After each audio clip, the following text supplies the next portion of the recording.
Yes दोस्तों, जो 3 chapters हमारे हुए हैं, एक हार्डली 2 मिनट में जो 3 चैप्टर्स में हमने पढ़ा है उसको अगर क्विकली रिकैप करना है तो जो फर्स्ट चैप्टर था उसके अंदर हमने स्ट्रैटेजिक मैनेजमेंट का मीनिंग क्या है वो देखा था। हमने माइकल पोर्टर के हिसाब से 3 बिजनेस प्रिंसिपल्स कौन से, ताऊ प्रिंसिपल्स, वो देखे थे। हमने स्ट्रैटेजिक मैनेजमेंट प्रोसेस के जो 4 स्टेप्स या 4 स्टेजेस है वो समझे। हमने स्ट्रैटेजिक लीडर के क्या क्वालिटीज होते हैं और स्ट्रैटेजिक लीडर को किस तरह की क्वालिटीज डेवलप करने वो देखा।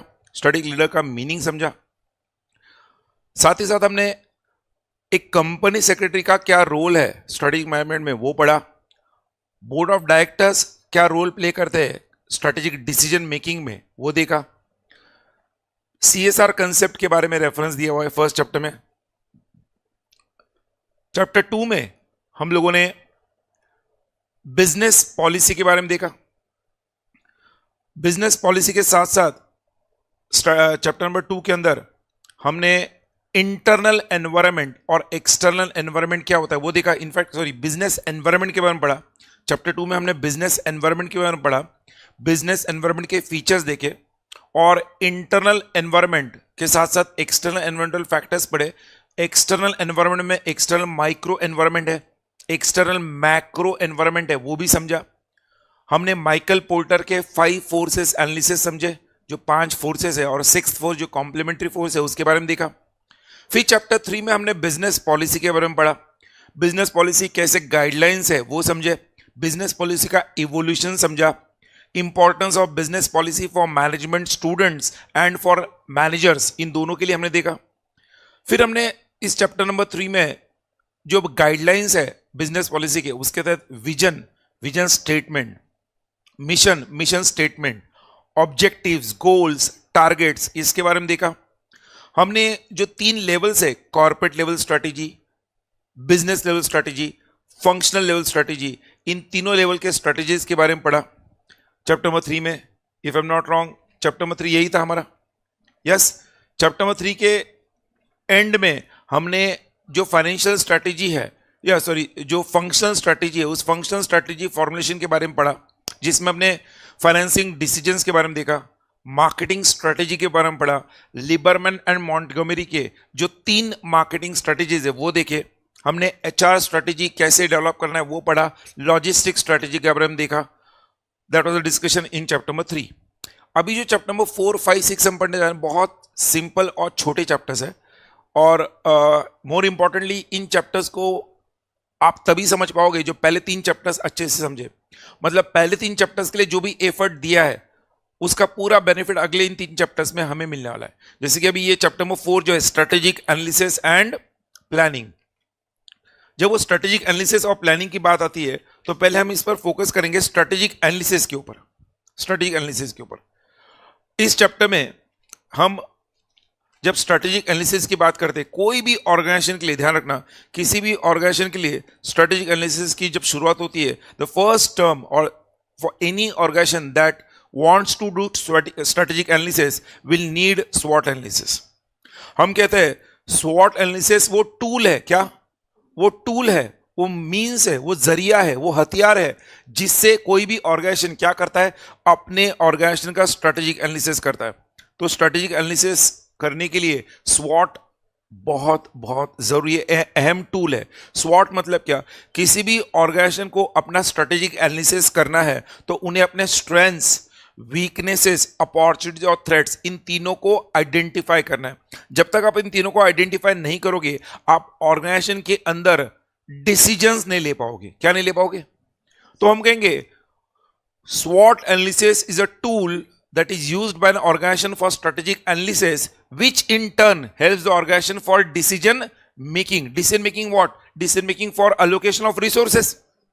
डिसीजन क्या लेना है भाई? डिसीजन हमें लेना है resources are scarce in nature. तो भैया कौन से रिसोर्सेस कहां पर अलोकेट करने, ये जो डिसीजन होता है, ये डिसीजन ऑर्गेनाइजेशन तभी ले पाएगा जब ऑर्गेनाइजेशन के पास अपना स्वॉट रेडी होगा। और स्वॉट ही वो टूल है जो स्ट्रेटेजिक एनालिसिस के लिए हेल्प करेगा, मतलब वो डिसीजन मेकिंग के लिए हेल्प करेगा। Decision making that is allocation of resources. So before we at the beginning of this chapter मैं कहूंगा आप वहां पे मेरे साथ मार्क करो, स्ट्रेटेजिक एनालिसिस में स्वॉट is a tool used for क्या, strategic analysis of any organisation and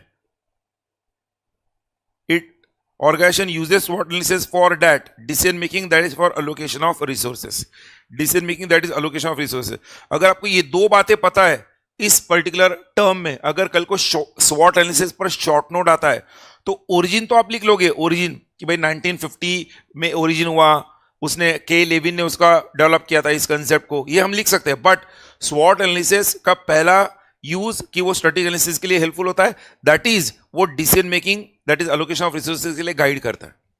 अब स्वॉट एनालिसिस ये जो टर्म है या स्वॉट ये वर्ड मैंने कहा किसके लिए हेल्प करता है, स्ट्रेटेजिक एनालिसिस के लिए। तो कोई स्पेसिफिक बिजनेस है क्या जहां पर स्वॉट एनालिसिस काम करेगा? स्वॉट एनालिसिस कहां पर काम करेगा? स्वॉट एनालिसिस इस टर्म का इस्तेमाल कहां पे होगा, कहां पे होना हो सकता है? हर जगह पे, every business. See, you have to understand SWOT ये term every business मतलब क्या, whether it is a corporate sector, whether it is a political party, whether it is a public institution, whether it is a sports, whether it is a club, whether it is a school, whether it is a university, etc.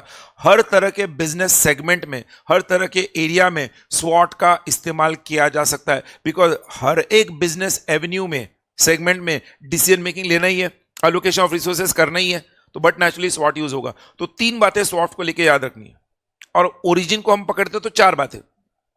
Clear है सबको? अब ये जो example नीचे दिया ना स्वॉट का, Amazon का, वो समझते हैं स्वॉट के पॉइंट ऑफ व्यू से। देखो अमेजॉन जो कंपनी है ना, अमेजॉन आज मेरे हिसाब से 2024 में हम बात कर रहे हैं, बट आज से 10 साल पहले 2014 की अगर मैं बात करूं, 2014 में मैं कहूंगा बहुत कम लोग ई कॉमर्स प्लेटफॉर्म से परचेसिंग करते थे। If you ask me 100% Indians में से वी कैन से ओके 1 और 2%, 3% परचेस करते थे ई कॉमर्स से। आज 100% में से वो परसेंटेज बढ़ के 30-35% हो गया, 2-3% का लगभग 30-35% हो गया। आज भी डेफिनेटली शॉप्स में परचेसिंग ज्यादा हो रहा है परसेंटेज, बट 3% से 35%, 40% तक जो क्वांटम लीप हुआ है ई कॉमर्स सेगमेंट में, उसमें कहीं ना कहीं अमेजॉन का एक बहुत बड़ा कंट्रीब्यूशन है। जिन्होंने उनका सबसे बड़ा स्ट्रेंथ अमेजॉन ने जो इस बिजनेस में क्रिएट किया है वो अपना ब्रांड आइडेंटिटी, और ई कॉमर्स बिजनेस से खरीदने का सबसे लोगों का पहली पसंद होती है time saving and cost advantage. Cost advantage, आज आप शॉप में जाकर कोई चीज खरीद भी लोगे तो उसको पहले आप गूगल पर चेक करते हो उस चीज की कीमत कितनी है, कहीं आप फंस तो नहीं रहे हो, और शॉपकीपर जो आपको कीमत लगा रहा है तो उससे आपको अंदाजा आता है कि वो कितना प्रॉफिट मार्जिन कमा रहा है। तो कहीं ना कहीं अमेजॉन की जब हम बात कर रहे हैं स्वॉट के लिए, तो उनका सबसे बड़ा स्ट्रेंथ है brand identity and cost advantage. Definitely weakness क्या है? Low profit margin. अच्छा, उनके लिए अपॉर्चुनिटी क्या है? What is the opportunity? भैया वो क्या कर सकते हैं? Expansion of local businesses and continues to increase awareness of its own branded products and services. आज अमेजॉन पर अमेजॉन के खुद के ब्रांड के प्रोडक्ट्स, अमेजॉन चॉइस, और जैसे भाई ये सेल की मैं बात करूं, ये जो सेल आपके सामने मैं स्टाइलिस में यूज करता हूं, इस सेल पर भी अमेजॉन बेसिक्स लिखा हुआ है। अमेजॉन बेसिक्स, अमेजॉन बेसिक्स ये उनका खुद का ब्रांड है। व्हाट दे डू, जो भी प्रोडक्ट्स हॉट सेलिंग प्रोडक्ट्स है, जिन प्रोडक्ट्स का काफी अच्छा डिमांड है, अमेजॉन वो खुद अपने ही नाम से और ब्रांड से बनाकर बेच रहा है, जिससे डेफिनेटली उनका प्रॉफिट मार्जिन बढ़ रहा है। तो वो अपने क्या करे, ब्रांड अवेयरनेस को इंक्रीज करे, और अमेजॉन के शॉप से अमेजॉन चॉइस और अमेजॉन का रेकमेंडेड प्रोडक्ट खरीदने में लोगों को कॉन्फिडेंस ज्यादा आता है, because they are build their own brand, so they are using their brand as an opportunity. पहला स्ट्रेंथ क्या है? Brand and cost. वीकनेस क्या है? Lower profit margin. उस वीकनेस को ओवरकम करने के लिए what opportunity they are using? They are creating awareness and developing their own branded products. अच्छा, थ्रेट क्या है? थ्रेट डेफिनेटली भैया साइबर सिक्योरिटी थ्रेट है, और दूसरा थ्रेट क्या है? पेटेंट इंफ्रिंजमेंट का थ्रेट है। कोई कंपनी का प्रोडक्ट आप जब डिस्प्ले पर रख रहे हो, और अगर मान लो उस कंपनी ने आपके ऊपर केस कर दिया पेटेंट इंफ्रिंजमेंट का, जो अक्सर होता है कई बार, इसलिए तो Amazon verified purchaser, verified seller वही यूज कर बेचते हैं ना प्रोडक्ट्स। बट कई बार सेलर ने किसी थर्ड पार्टी का प्रोडक्ट बेचने के लिए रखा और थर्ड पार्टी ने इसका परमिशन नहीं दिया था, it can B patent infringement issue. How Amazon without permission has displayed that product? होता है ना, कोई कंपनी अमेजॉन पर नहीं है, बट एक थर्ड पार्टी उस कंपनी का प्रोडक्ट रख दे, विंडो ड्रॉप शिपिंग कहते हैं ना उसे, पता है कि नहीं? ड्रॉप शिपिंग एक बहुत बड़ा बिजनेस हो गया है, drop shipping. What is drop shipping? One of my friends child is hardly first year BCom student and उसने किक्स लेन नाम से एक बिजनेस शुरू किया है स्नीकर्स का, इंस्टाग्राम पे। He is doing drop shipping, पूरे अक्रॉस वर्ल्ड से वो स्नीकर्स खरीदता है ऑनलाइन, सस्ते दाम में, कहीं पर सेल लगा है, कहीं पर मंगवा लेता है सब कुछ। उस स्नीकर्स पर थोड़ा सा अपना कुछ डिजाइन आइडेंटिटी क्रिएट करता है और किक्स लेन के नाम से बेचता है। ड्रॉप शिपिंग में लोग क्या करते, इसने तो भी थोड़ा इनोवेशन दिमाग लगाया। ड्रॉप शिपिंग में लोग मान लो अमेजोन पर कौन सा प्रोडक्ट ज्यादा बेचता है, अच्छा ये जो आपके चार्जर का जो वायर होता है ना, मोबाइल के चार्जर, वो लोग काफी मांग रहे हैं। तो मान लो यशोदा ने चार्जर के वायर का डिमांड बहुत देखते हुए दिल्ली जाकर बल्क में चार्जर के वायर्स खरीद लिए। जो मान लो एक चार्जर का वायर 50 रुपीज में मिला था, उसने बल्क में 1000 खरीद लिया, उसको 20 रुपीज में मिल गया और उसने अमेजोन पर 75 रुपीज में बेचने में डाल दिया, फोटो खिंचवा के अमेजोन का वेरीफाइड सेलर दिखा के। अब 1000 उसके जब केबल सेल हो गए 75 रुपीज में, बिकॉज उतना डिमांड है, शी अर्न 55 रुपीज पर केबल profit margin into 1000, 55,000, and that too once she clicked photo and puts that on Amazon. She is busy in her studies of CS professional. Automatically demand create हो रहा है, automatically cell हो रहा है, उसे कहते हैं drop shipping. And today's future is drop shipping only, because it's all about supply chain management. तो अमेजोन को हम देख रहे हैं फ्यूचर बिजनेस की तरफ क्यों देख रहे हैं, बिकॉज काफी लोगों को वो अपना क्या कर रहा है, रोजी रोटी बनाने का सहारा दे रहा है। एनीवेज, पॉइंट वाज स्वॉट एनालिसिस इस टर्म पर शॉर्ट नोट आता है, तो उसके ओरिजिन के अलावा स्वॉट एनालिसिस का मीनिंग, स्वॉट एनालिसिस का यूज, स्वॉट एनालिसिस टर्म के चारों वर्ड्स का डिस्क्रिप्शन एंड स्वॉट एनालिसिस का एग्जाम्पल जो हमने वहां पर अमेजोन का दिया है। एग्जाम्पल में स्ट्रेंथ में एक लिखो, वीकनेस में एक लिखो, अपॉर्चुनिटी में एक लिखो, थ्रेट में एक लिखो। उसको एक्सप्लेन करने की जरूरत नहीं, एक्सप्लेनेशन तो हम हमारे अंडरस्टैंडिंग के लिए कर रहे हैं। क्लियर है सबको? बढ़ते आगे, सेकंड स्ट्रेटेजिक एनालिसिस का टूल जो है वो है टाउज मैट्रिक्स। रेगुलर लेक्चर्स में सबने पढ़ा है, आई होप सबको पता है। टाउज मैट्रिक्स इज नथिंग बट स्वॉट का क्या है, उल्टा है।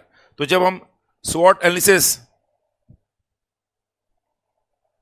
शायद से तो गड़बड़ हो,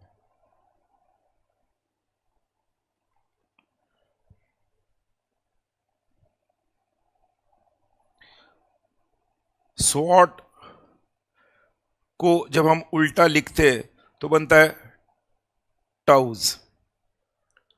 अब इस टाउज मैट्रिक्स को समझना भी वैसे, स्वॉट एनालिसिस में हम स्ट्रेंथ्स, वीकनेसेस, अपॉर्चुनिटीज और थ्रेट्स, इन तीनों का स्टडी करते हैं। एनालिसिस मतलब क्या, स्टडी करते हैं। स्ट्रेंथ्स, वीकनेसेस, अपॉर्चुनिटीज, थ्रेट्स, तीनों का स्टडी करते हैं। किस लिए? किस लिए? Why we study strengths, weakness, opportunity, threats in SWOT analysis? To take a decision, blow mat, be alert for decision making in allocation of resources.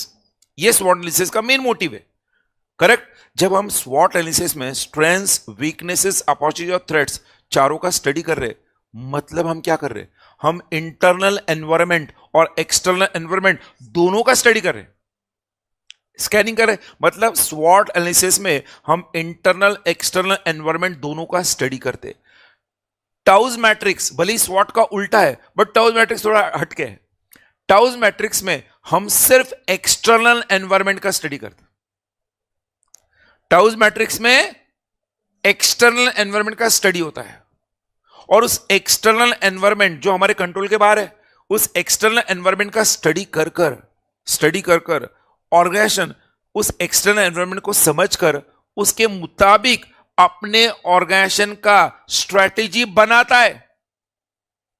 External environment का study कर ऑर्गेनाइजेशन उसको ध्यान में रखते हुए अपने ऑर्गेनाइजेशन के लिए क्या डेवलप करता है, स्ट्रेटेजी डेवलप करता है अपने ऑर्गेनाइजेशन के स्ट्रेंथ्स और वीकनेसेस के अनुसार। बट स्टडी टाउज मैट्रिक्स में ऑर्गेनाइजेशन किसका करता है, एक्सटर्नल एनवायरनमेंट का। Are you getting the difference? कल को डिफरेंस होता है स्वॉट एनालिसिस और टाउज मैट्रिक्स में। डिफरेंस क्या है भाई? सबसे बड़ा डिफरेंस ये है, स्वॉट एनालिसिस में इंटरनल एंड एक्सटर्नल एनवायरनमेंट दोनों का स्टडी होता है। एक्सटर्नल एनवायरनमेंट में सिर्फ टाउज मैट्रिक्स में सिर्फ एक्सटर्नल एनवायरनमेंट का स्टडी होता है। स्वॉट एनालिसिस आपको डिसीजन मेकिंग के लिए हेल्प करता है for allocation of resources. TOWS matrix will help in developing the strategy of the organisation. कल को केस स्टडी आता है, ध्यान से सुनना. स्टूडेंट मुझे बाद में पूछते हैं सर कौन सा मैट्रिक्स यूज करना था, कंफ्यूजन था. भाई अगर क्वेश्चन में केस स्टडी के पूछा है कि ऑर्गेनाइजेशन को एक स्ट्रेटेजी डेवलप करना है, तो आपको वहां पर स्वॉट एनालिसिस यूज नहीं करना है, वहां पे टाउज मैट्रिक्स यूज करना है. क्वेश्चन में पूछा है कि ऑर्गेनाइजेशन को डिसीजन लेना है, रिसोर्सेज कहां पे एलोकेट करने हैं, तो वहां पे स्वॉट एनालिसिस का यूज होगा. ये पॉइंट भूलो मत.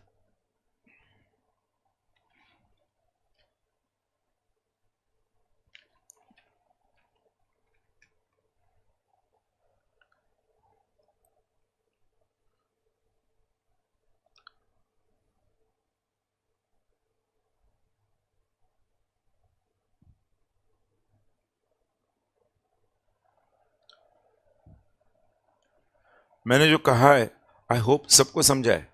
दो बातें मैंने क्लियरली कही. एक तो स्वॉट क्या है, स्वॉट में हम इंटरनल एक्सटर्नल एनवायरनमेंट दोनों का स्टडी करते हैं. whereas टाउस में हम क्या करते हैं, सिर्फ एक्सटर्नल एनवायरनमेंट का स्टडी करते हैं. फिर हमने क्या कहा, स्वॉट के अंदर हम डिसीजन लेते हैं फॉर एलोकेशन ऑफ रिसोर्सेज. टाउस में हम एक्सटर्नल एनवायरनमेंट का स्टडी करके ऑर्गेनाइजेशन के लिए स्ट्रेटेजी डेवलप करते हैं. बढ़ू आगे. ये जो टाउस मैट्रिक्स है, डेफिनेटली जैसे स्वॉट का ओरिजिन था, टाउस का भी अपना ओरिजिन है. टाउस मैट्रिक्स को अगर समझना है, जैसे मैंने कहा स्वॉट का उल्टा है, उसे समझने के लिए मैंने रेगुलर लेक्चर्स में भी आपको डेवलप करके दिया है. इस तरह का ये जो मैट्रिक्स है, इसमें आपको ध्यान कैसे रखना है. हम कहते हैं what is this S O, what is this S T. तो ये 1 आएगा, ये 2 आएगा. अच्छा, what is this W O 3 and W T 4. मतलब टाउस मैट्रिक्स से जो 4 स्ट्रेटेजीज है, 4 टेक्निक्स है जो स्ट्रेटेजीज के लिए हेल्प करते हैं. 4 टेक्निक्स है, 4 स्ट्रेटेजिक टेक्निक्स है. स्ट्रेटेजिक टेक्निक्स जो स्ट्रेटेजी बनाने के लिए हेल्प करते हैं. ये 4 स्ट्रेटेजिक टेक्निक्स को याद कैसे रखना है. टाउस मैट्रिक्स के टी ओ जो एक्सटर्नल है, डब्ल्यू एस इंटरनल है. तो एक इंटरनल फैक्टर लिया मैंने पहला, और एक एक्सटर्नल फैक्टर लिया टी. तो वो हो गया एस, पहला हो गया एस ओ, फिर हुआ एस टी, फिर हुआ डब्ल्यू ओ, फिर हुआ डब्ल्यू टी. अब जो फैक्टर आपने पहले लिया, एस ओ में एस पहले है, डब्ल्यू ओ में डब्ल्यू पहले, जो फैक्टर पहले लिया उसको आपने डाल दिया वर्टिकल एक्सेस पे, यहां पे स्ट्रेंथ्स और वीकनेसेस में. और जो बाद में लिया उसको डाला हॉरिजॉन्टल एक्सेस में, that is opportunity and threats में. डायग्राम ड्रॉ करने का टेक्निक टाउस का क्या किया, एस ओ में पहले क्या आता है एस, तो वो वर्टिकल एक्सेस में आ गया. ओ क्या आ रहा है बाद में, तो हॉरिजॉन्टल एक्सेस में आ गया. तो पहले वर्टिकल बाद में हॉरिजॉन्टल, पहले वर्टिकल बाद में हॉरिजॉन्टल. ये डायग्राम भी हो गया ना.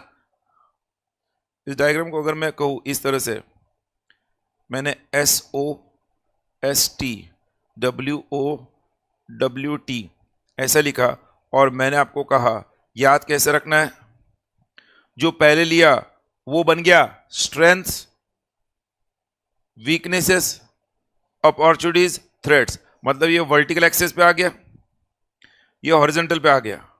जो वर्टिकल पे है वो इंटरनल एनवायरनमेंट हुआ, जो हॉरिजॉन्टल पे है वो एक्सटर्नल एनवायरनमेंट हुआ. Are you getting.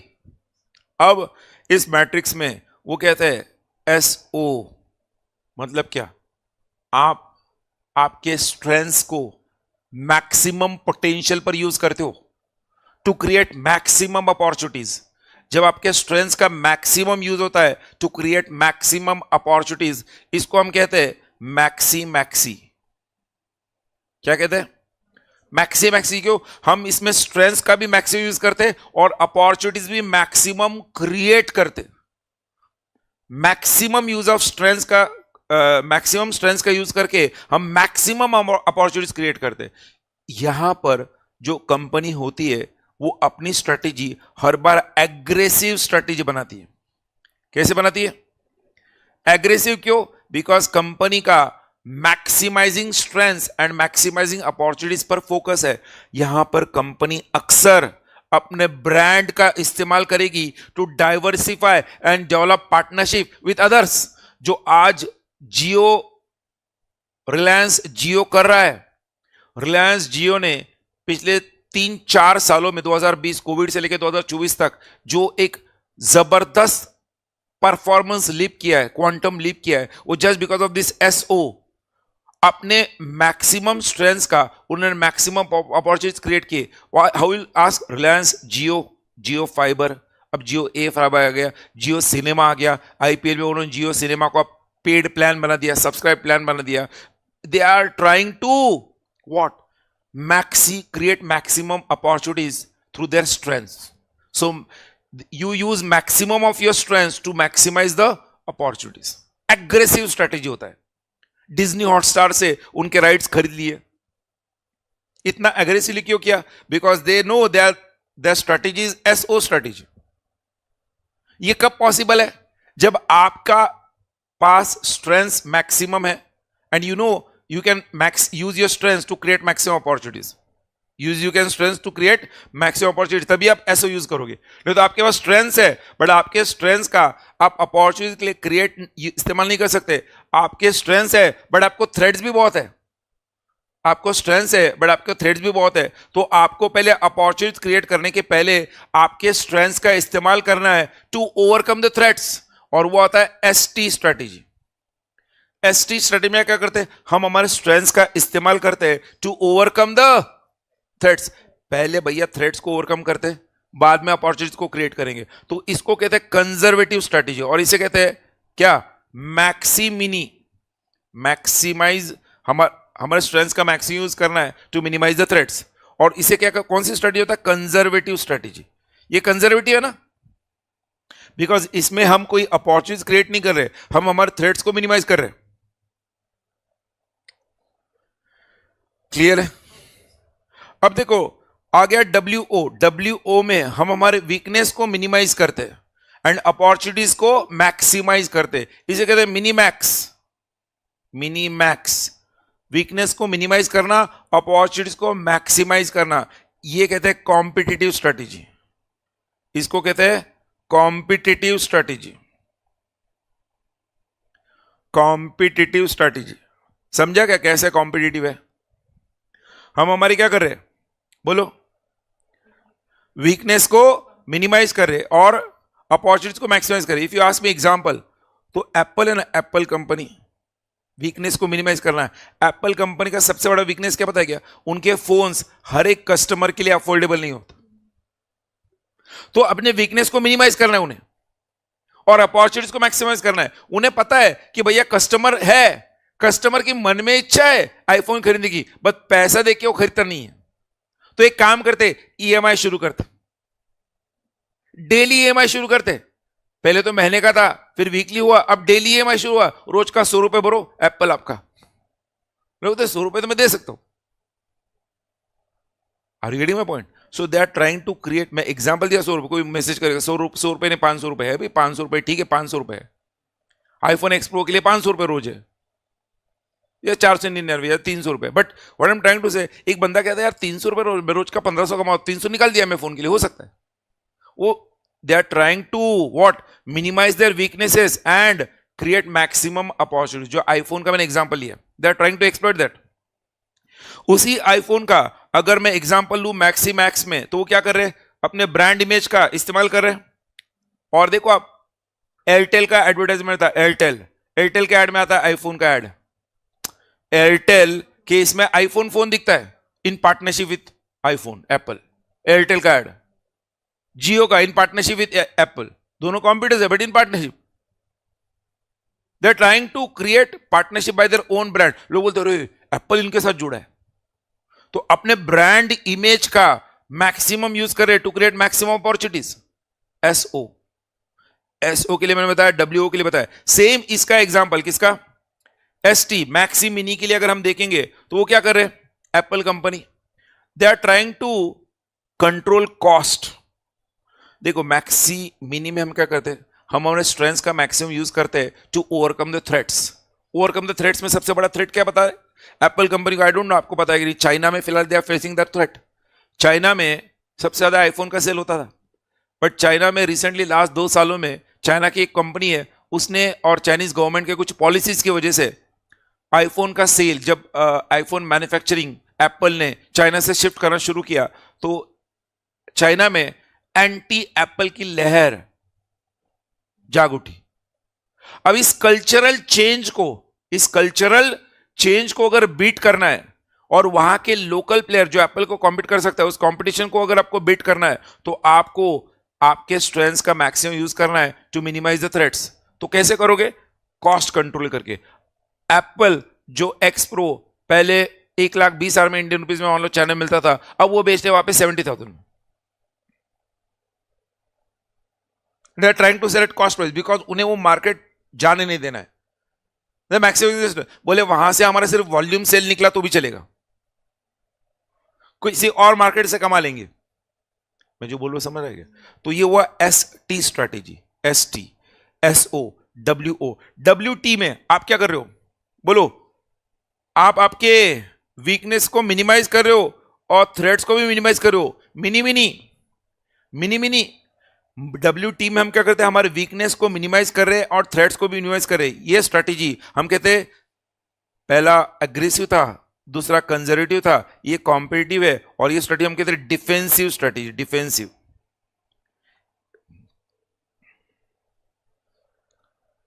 भाई हमारे वीकनेस को मिनिमाइज करना। वीकनेस क्या है? कि हम हर कस्टमर तक पहुंच नहीं पाते। एप्पल कंपनी कहते हैं हमारे कस्टमर प्रोडक्ट्स हर कंपनी वो कस्टमर के लिए नहीं है, तो कैसे मिनिमाइज कर सकते हैं? एक काम करो ना, आईफोन के जो लोअर प्राइस वाले मॉडल्स है वो कम सस्ते दाम में निकाल लो। अब आईफोन 15 प्रो आने के बाद आईफोन 10 और 11 की कीमत कम कर दो, जो लो प्राइस कस्टमर्स के लिए काम में आएगा। हमारा वीकनेस वहां पे मिनिमाइज होगा। लोगों को आईफोन का एम है, चलो आईफोन 11 तो 11। सो और minimise the threats. Minimise the threats मतलब क्या? आपका जो भी सप्लाई चेन मैनेजमेंट है उसको आप कंट्रोल कर पाओ तो अच्छी बात है। मतलब व्हाट आई मीन टू से, आपका डिफेंसिव स्ट्रेटेजी कैसे होगा? आपको आपके जो भी कॉस्ट है उसको कम करने पड़ेंगे। आपके जो भी कॉम्पिटिटिवली प्राइस प्रोडक्ट्स आपको मार्केट में लाने पड़ेंगे। जब आप कॉम्पिटिटिव प्राइस प्रोडक्ट्स लाओगे तो आपके कॉम्पिटिटर के प्रोडक्ट का सेल कम होगा। जब आईफोन 25,000 में अवेलेबल होगा तो ओप्पो या वीवो खरीदने वाले लोग आईफोन को चॉइस दे सकते हैं। तो इससे डेफिनेटली उनके थ्रेट्स जो कॉम्पिटिटर्स है उनको वो क्या करेंगे? मिनिमाइज करेंगे। पॉइंट मैंने जानबूझकर एप्पल का एग्जांपल दिया, क्लास के नोट्स में आईफोन का एग्जांपल दिया हुआ, एप्पल का जो मैंने एक्सप्लेन किया वहां पे ऑलरेडी दिया है। क्लियर है? टाउज मैट्रिक्स और स्वॉट एनालिसिस दोनों में क्या फर्क है वो समझा है? कहने के लिए टाउज और स्वॉट एक दूसरे के उल्टा है, बट दोनों में फर्क है। 1 मिनट दे रहा हूं, देख लो, कोई डाउट है तो बोलो मुझे क्विकली। दोनों स्ट्रेटेजीज में पेज नंबर 29, 30 दोनों पर लिख कर दिया हुआ है, दोनों को रेफर करो। कोई डाउट है तो बोलो।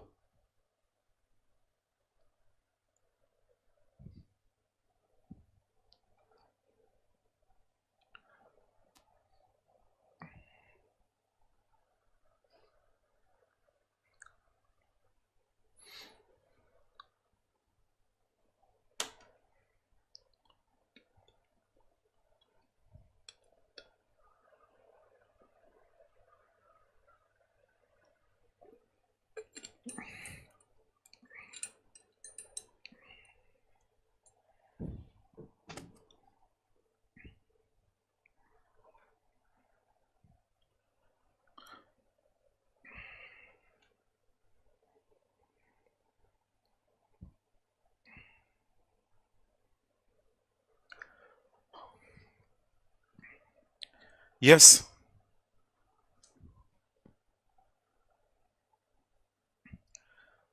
क्लियर है?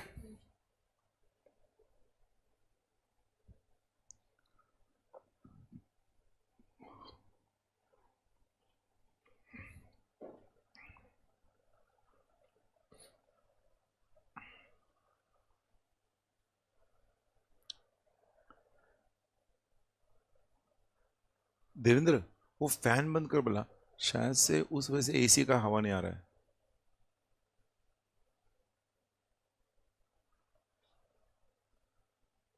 नहीं नहीं, हाँ ठीक,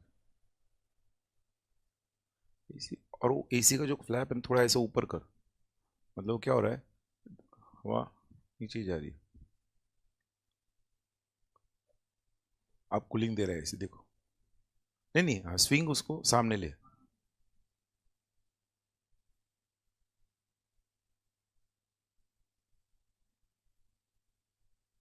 हाँ उसी को दबाना पड़ेगा, एक दो बार दबा, शिफ्ट होगा, हाँ बस perfect.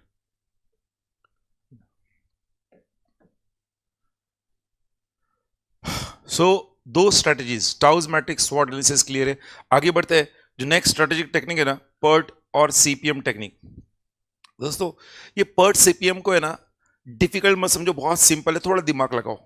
Programme evaluation review technique and critical path method, CPM.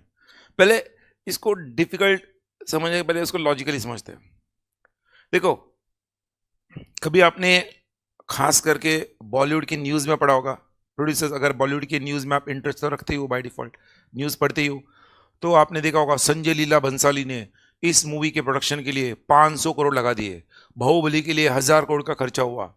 अब बाहुबली मूवी बनाने के लिए एग्जाम्पल में ले रहा हूं, मान लो 1000 करोड़ का खर्चा हुआ।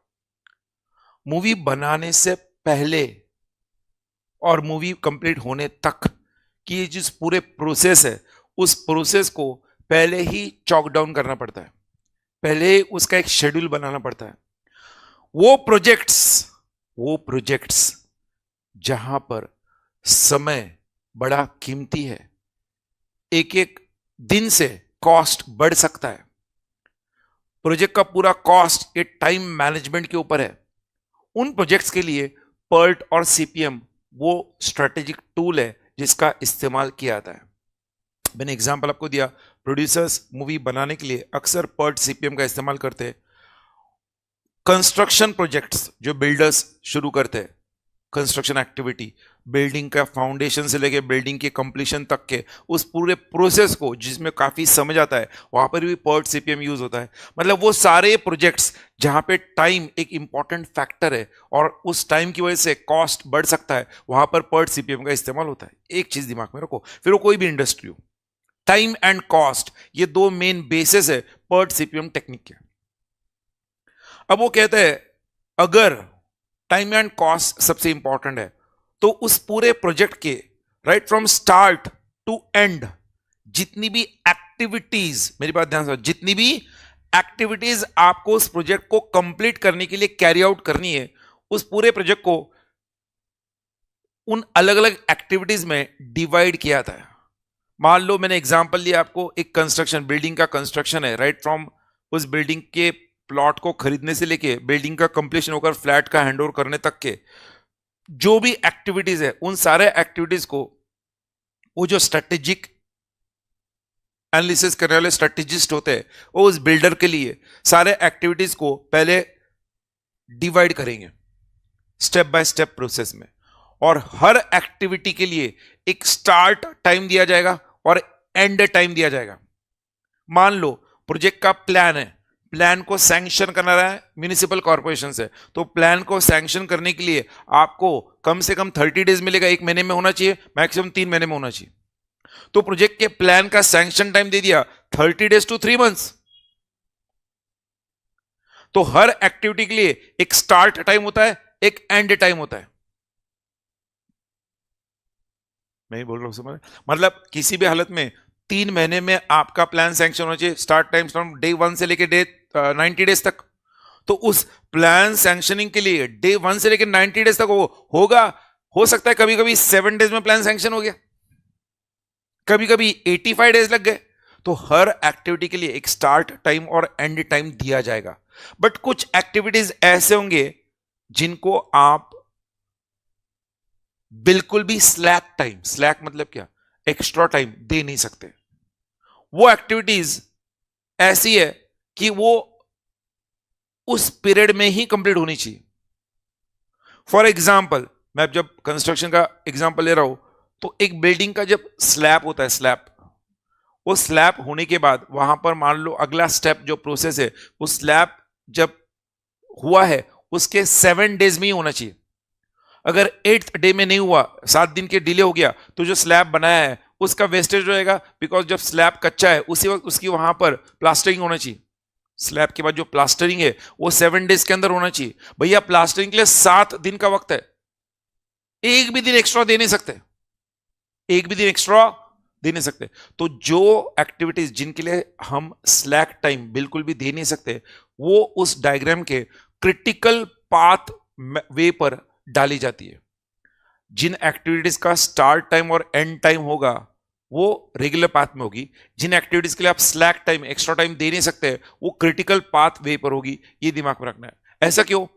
जो जितनी ज्यादा एक्टिविटीज क्रिटिकल पाथ पर होगी, आपको समझना है कि भैया इन एक्टिविटीज के लिए कोई स्कोप नहीं है टाइम का।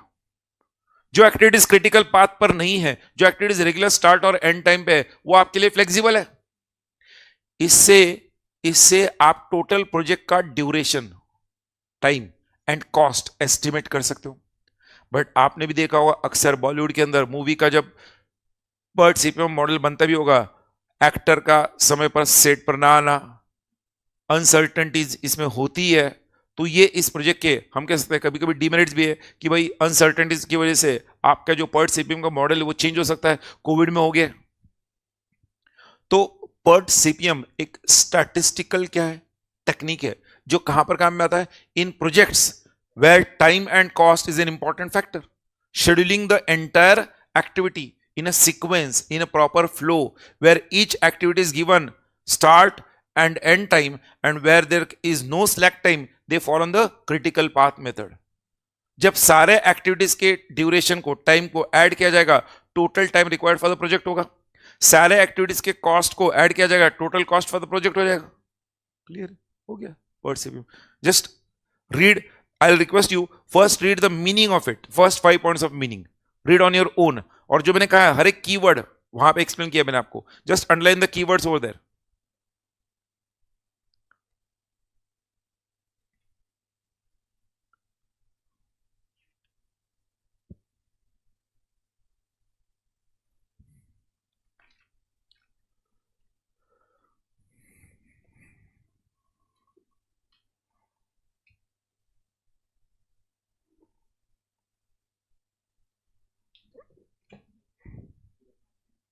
हाँ, अगर आप देखोगे फर्स्ट पॉइंट में जो मैंने कहा है क्या काम में आएगा? Project management, statistical technique used in project management. Second, scheduling methods, किसके लिए? Sequence of activities and events, flow and sequence of activities and events. Third में time required to complete the activities in a project, correct. Fourth में each activities assign earliest and latest start time, activities no slack time are set to lie along the critical path. Construction of projects, R&D of new products, movie productions और the various projects.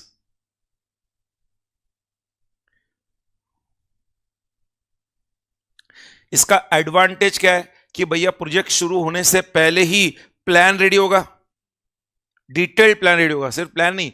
तो advantage ये, project शुरू होने से पहले detailed plan ready होता है, right from beginning to end, जिस वजह से प्रिवेंटिव मेजर्स आप ले सकते हो जहां पर भी प्रॉब्लम्स आ सकते हैं। जिन एक्टिविटीज के लिए समय ज्यादा जा सकता है या ज्यादा समय लग रहा है, उनके लिए आप प्रिवेंटिव स्टेप्स ले सकते हो। भैया वहां पे हमारे पास बिल्कुल भी समय नहीं, क्रिटिकल पाथ पर है वो, तो ध्यान से करो ये। तो जहां पर क्रिटिकल पाथ वाली जो एक्टिविटीज है उनको आप ज्यादा प्रिवेंटिवली फॉलो करोगे। तो भैया एडवांटेज नंबर 1 ये है, डिटेल्ड प्लान रेडी होता है, प्रिवेंटिव मेजर्स ले सकते हैं। और अगर हम शुरू में ही डिटेल्ड प्लान बनाएंगे तो इससे greater degree of accuracy in time forecasting हो सकता है, यह एडवांटेज है। बट डिसएडवांटेज में हम कह सकते हैं अनसर्टेनिटी है भैया टाइम में, क्योंकि अजम्पशंस है कि ये इतने दिनों में होगा, ये उतने दिनों में होगा, इतने सारे अजम्पशंस है ना। Assumptions can be wrong, uncertainties are there, act of God. Then cost, जब हम प्लान करते हैं एक्चुअल कॉस्ट कई बार हाई हो जाता है। प्लानिंग में आपने कॉस्ट जो पकड़ा है, actual cost can be higher. कई बार हड़ताल हो गई, स्ट्राइक हो गई, कीमत बढ़ गई, रॉ मटेरियल का कॉस्ट बढ़ गया, टैक्सेस बढ़ा दिए गवर्नमेंट ने, so it can be anything. So cost relatively can may be higher. और ऐसे होता है मूवी के शुरुआत में जब प्रोड्यूसर मूवी का प्लान बनाता है, प्रोजेक्ट बनाता है, अक्सर मूवी एंड होने तक कॉस्ट बढ़ जाता है, ये तो होता ही होता है। एग्जाम्पल मिल लिया, आप अक्सर इंटरव्यू में पढ़ा होगा। But at least they get an idea कि ओके इतना लगेगा, we can plan accordingly. Then वो प्रोजेक्ट्स जो सिंपल है और जहां पर रिपीटेटिव प्रोसेसेस है, मतलब एक ऑटोमोबाइल कंपनी का असेंबली लाइन जिसमें आपको फिक्स्ड रोज आके कार मैन्युफैक्चरिंग का असेंबली लाइन होता है ना, वो रिपीटेटिव है, वहां पर पर सीपीएम कुछ काम का नहीं। क्यों? वाई इट इज बिकॉज वो सिंपल है और रिपीटेटिव प्रोसेस है। तो जो डिफिकल्ट प्रोजेक्ट्स है और जो टाइम कंज्यूमिंग प्रोजेक्ट्स है, कॉस्टली प्रोजेक्ट्स है और जो डिफिकल्ट प्रोजेक्ट्स है, वहां पर सीपीएम का इस्तेमाल होता है। जो सिंपल एंड रिपीटेटिव वहां पर नहीं। क्लियर है? शॉर्ट नोट आता है तो एडवांटेज लिमिटेशंस के साथ उसका मीनिंग लिखते आना चाहिए आपको। क्लियर है? बढ़ू में आगे। यस, 3 टेक्निक्स हो गए। 4th टेक्निक बीसीजी बड़ा सिंपल है। स्टूडेंट्स को चैप्टर नंबर 4 में कुछ आए ना आए बीसीजी जरूर आता है। बीसीजी बोस्टन कंसल्टिंग ग्रुप ने डेवलप किया हुआ टेक्निक है, इसलिए उसे बीसीजी कहते हैं, बाकी कोई रीजन नहीं है। जैसे ईसीजी हार्ट का है वैसे बीसीजी, इसका कोई रीजन नहीं। ये बोस्टन यूएस का एक सिटी है। बोस्टन, वहां पे एक रिसर्च ग्रुप है जिसका नाम है बोस्टन कंसल्टिंग ग्रुप। उन्होंने इस टेक्निक को डेवलप किया था और इसलिए उस टेक्निक का नाम पड़ा बीसीजी मैट्रिक्स। और इस टेक्निक का मेन फोकस है evaluation of the organisation's product portfolio in marketing and sales planning. मतलब ऑर्गेनाइजेशन के कौन से प्रोडक्ट्स के अंदर आपको इन्वेस्टमेंट करना है और कौन से प्रोडक्ट्स को आपको डिवेस्ट करना है, वो डिसीजन लेने के लिए बीसीजी मैट्रिक्स है। So product portfolio evaluation of the organisation's product portfolio evaluation, ये भूलो मत। Evaluation of the organisation's product portfolio किस लिए भैया? वहां पर जहां पे मार्केटिंग और प्लानिंग करना है। जब आपको मार्केटिंग करना है किसी प्रोडक्ट का, वो प्रोडक्ट का मार्केटिंग करके फायदा होगा कि नहीं होगा वो जानना जरूरी है। इसीलिए जब इवैल्यूएशन ऑफ प्रोडक्ट पोर्टफोलियो है, क्या है? Evaluation of product portfolio. तो ये मैट्रिक्स ऑर्गेनाइजेशन के जो डिफरेंट प्रोडक्ट्स है उनको अलग अलग डायमेंशंस में डालता है। प्रोडक्ट, मान लो एक ऐसा प्रोडक्ट है जो हम कह सकते हैं ऑर्गेनाइजेशन के लिए बहुत ज्यादा मार्केट शेयर दे रहा है। उस प्रोडक्ट का ऑर्गेनाइजेशन के टोटल रेवेन्यू में बहुत ज्यादा क्या है? मार्केट शेयर है, हाईएस्ट मार्केट शेयर है और वो हाईली ग्रोइंग बिजनेस में है। अगर वो प्रोडक्ट एक हाईली ग्रोइंग मार्केट में है और हाई मार्केट शेयर है, तो ऐसे प्रोडक्ट को प्रोडक्ट पोर्टफोलियो में वो कहते हैं स्टार प्रोडक्ट। क्या कहते हैं? स्टार प्रोडक्ट क्यों है? बिकॉज देखो, इस पर्टिकुलर बीसीजी मैट्रिक्स को डेवलप करते वक्त उन्होंने 2 डायमेंशन जो यूज किए थे, उसमें एक डायमेंशन यूज किया था मार्केट ग्रोथ और एक था मार्केट शेयर। भैया वो प्रोडक्ट जिसका आप इवैल्यूएशन कर रहे हो वो कौन से मार्केट में, ग्रोइंग मार्केट में है या वो सैचुरेटेड मार्केट में है या डिक्लाइनिंग मार्केट में? अगर कोई प्रोडक्ट डिक्लाइनिंग मार्केट में है तो उसके ऊपर खर्चा करके मतलब ही क्यों? उस प्रोडक्ट का वैसे भी डिमांड कम हो रहा है। जैसे मैंने एग्जांपल लिया कोडैक का कैमरा। आज डिजिटल कैमरा कौन खरीदता है? सिर्फ जो फोटोग्राफी का शौक रखते हैं और जिन्हें अपने घर में एक स्टेटस सिंबल बोल के चाहिए, वही डिजिटल कैमरा खरीद रहे। अदरवाइज सब कुछ मोबाइल में है।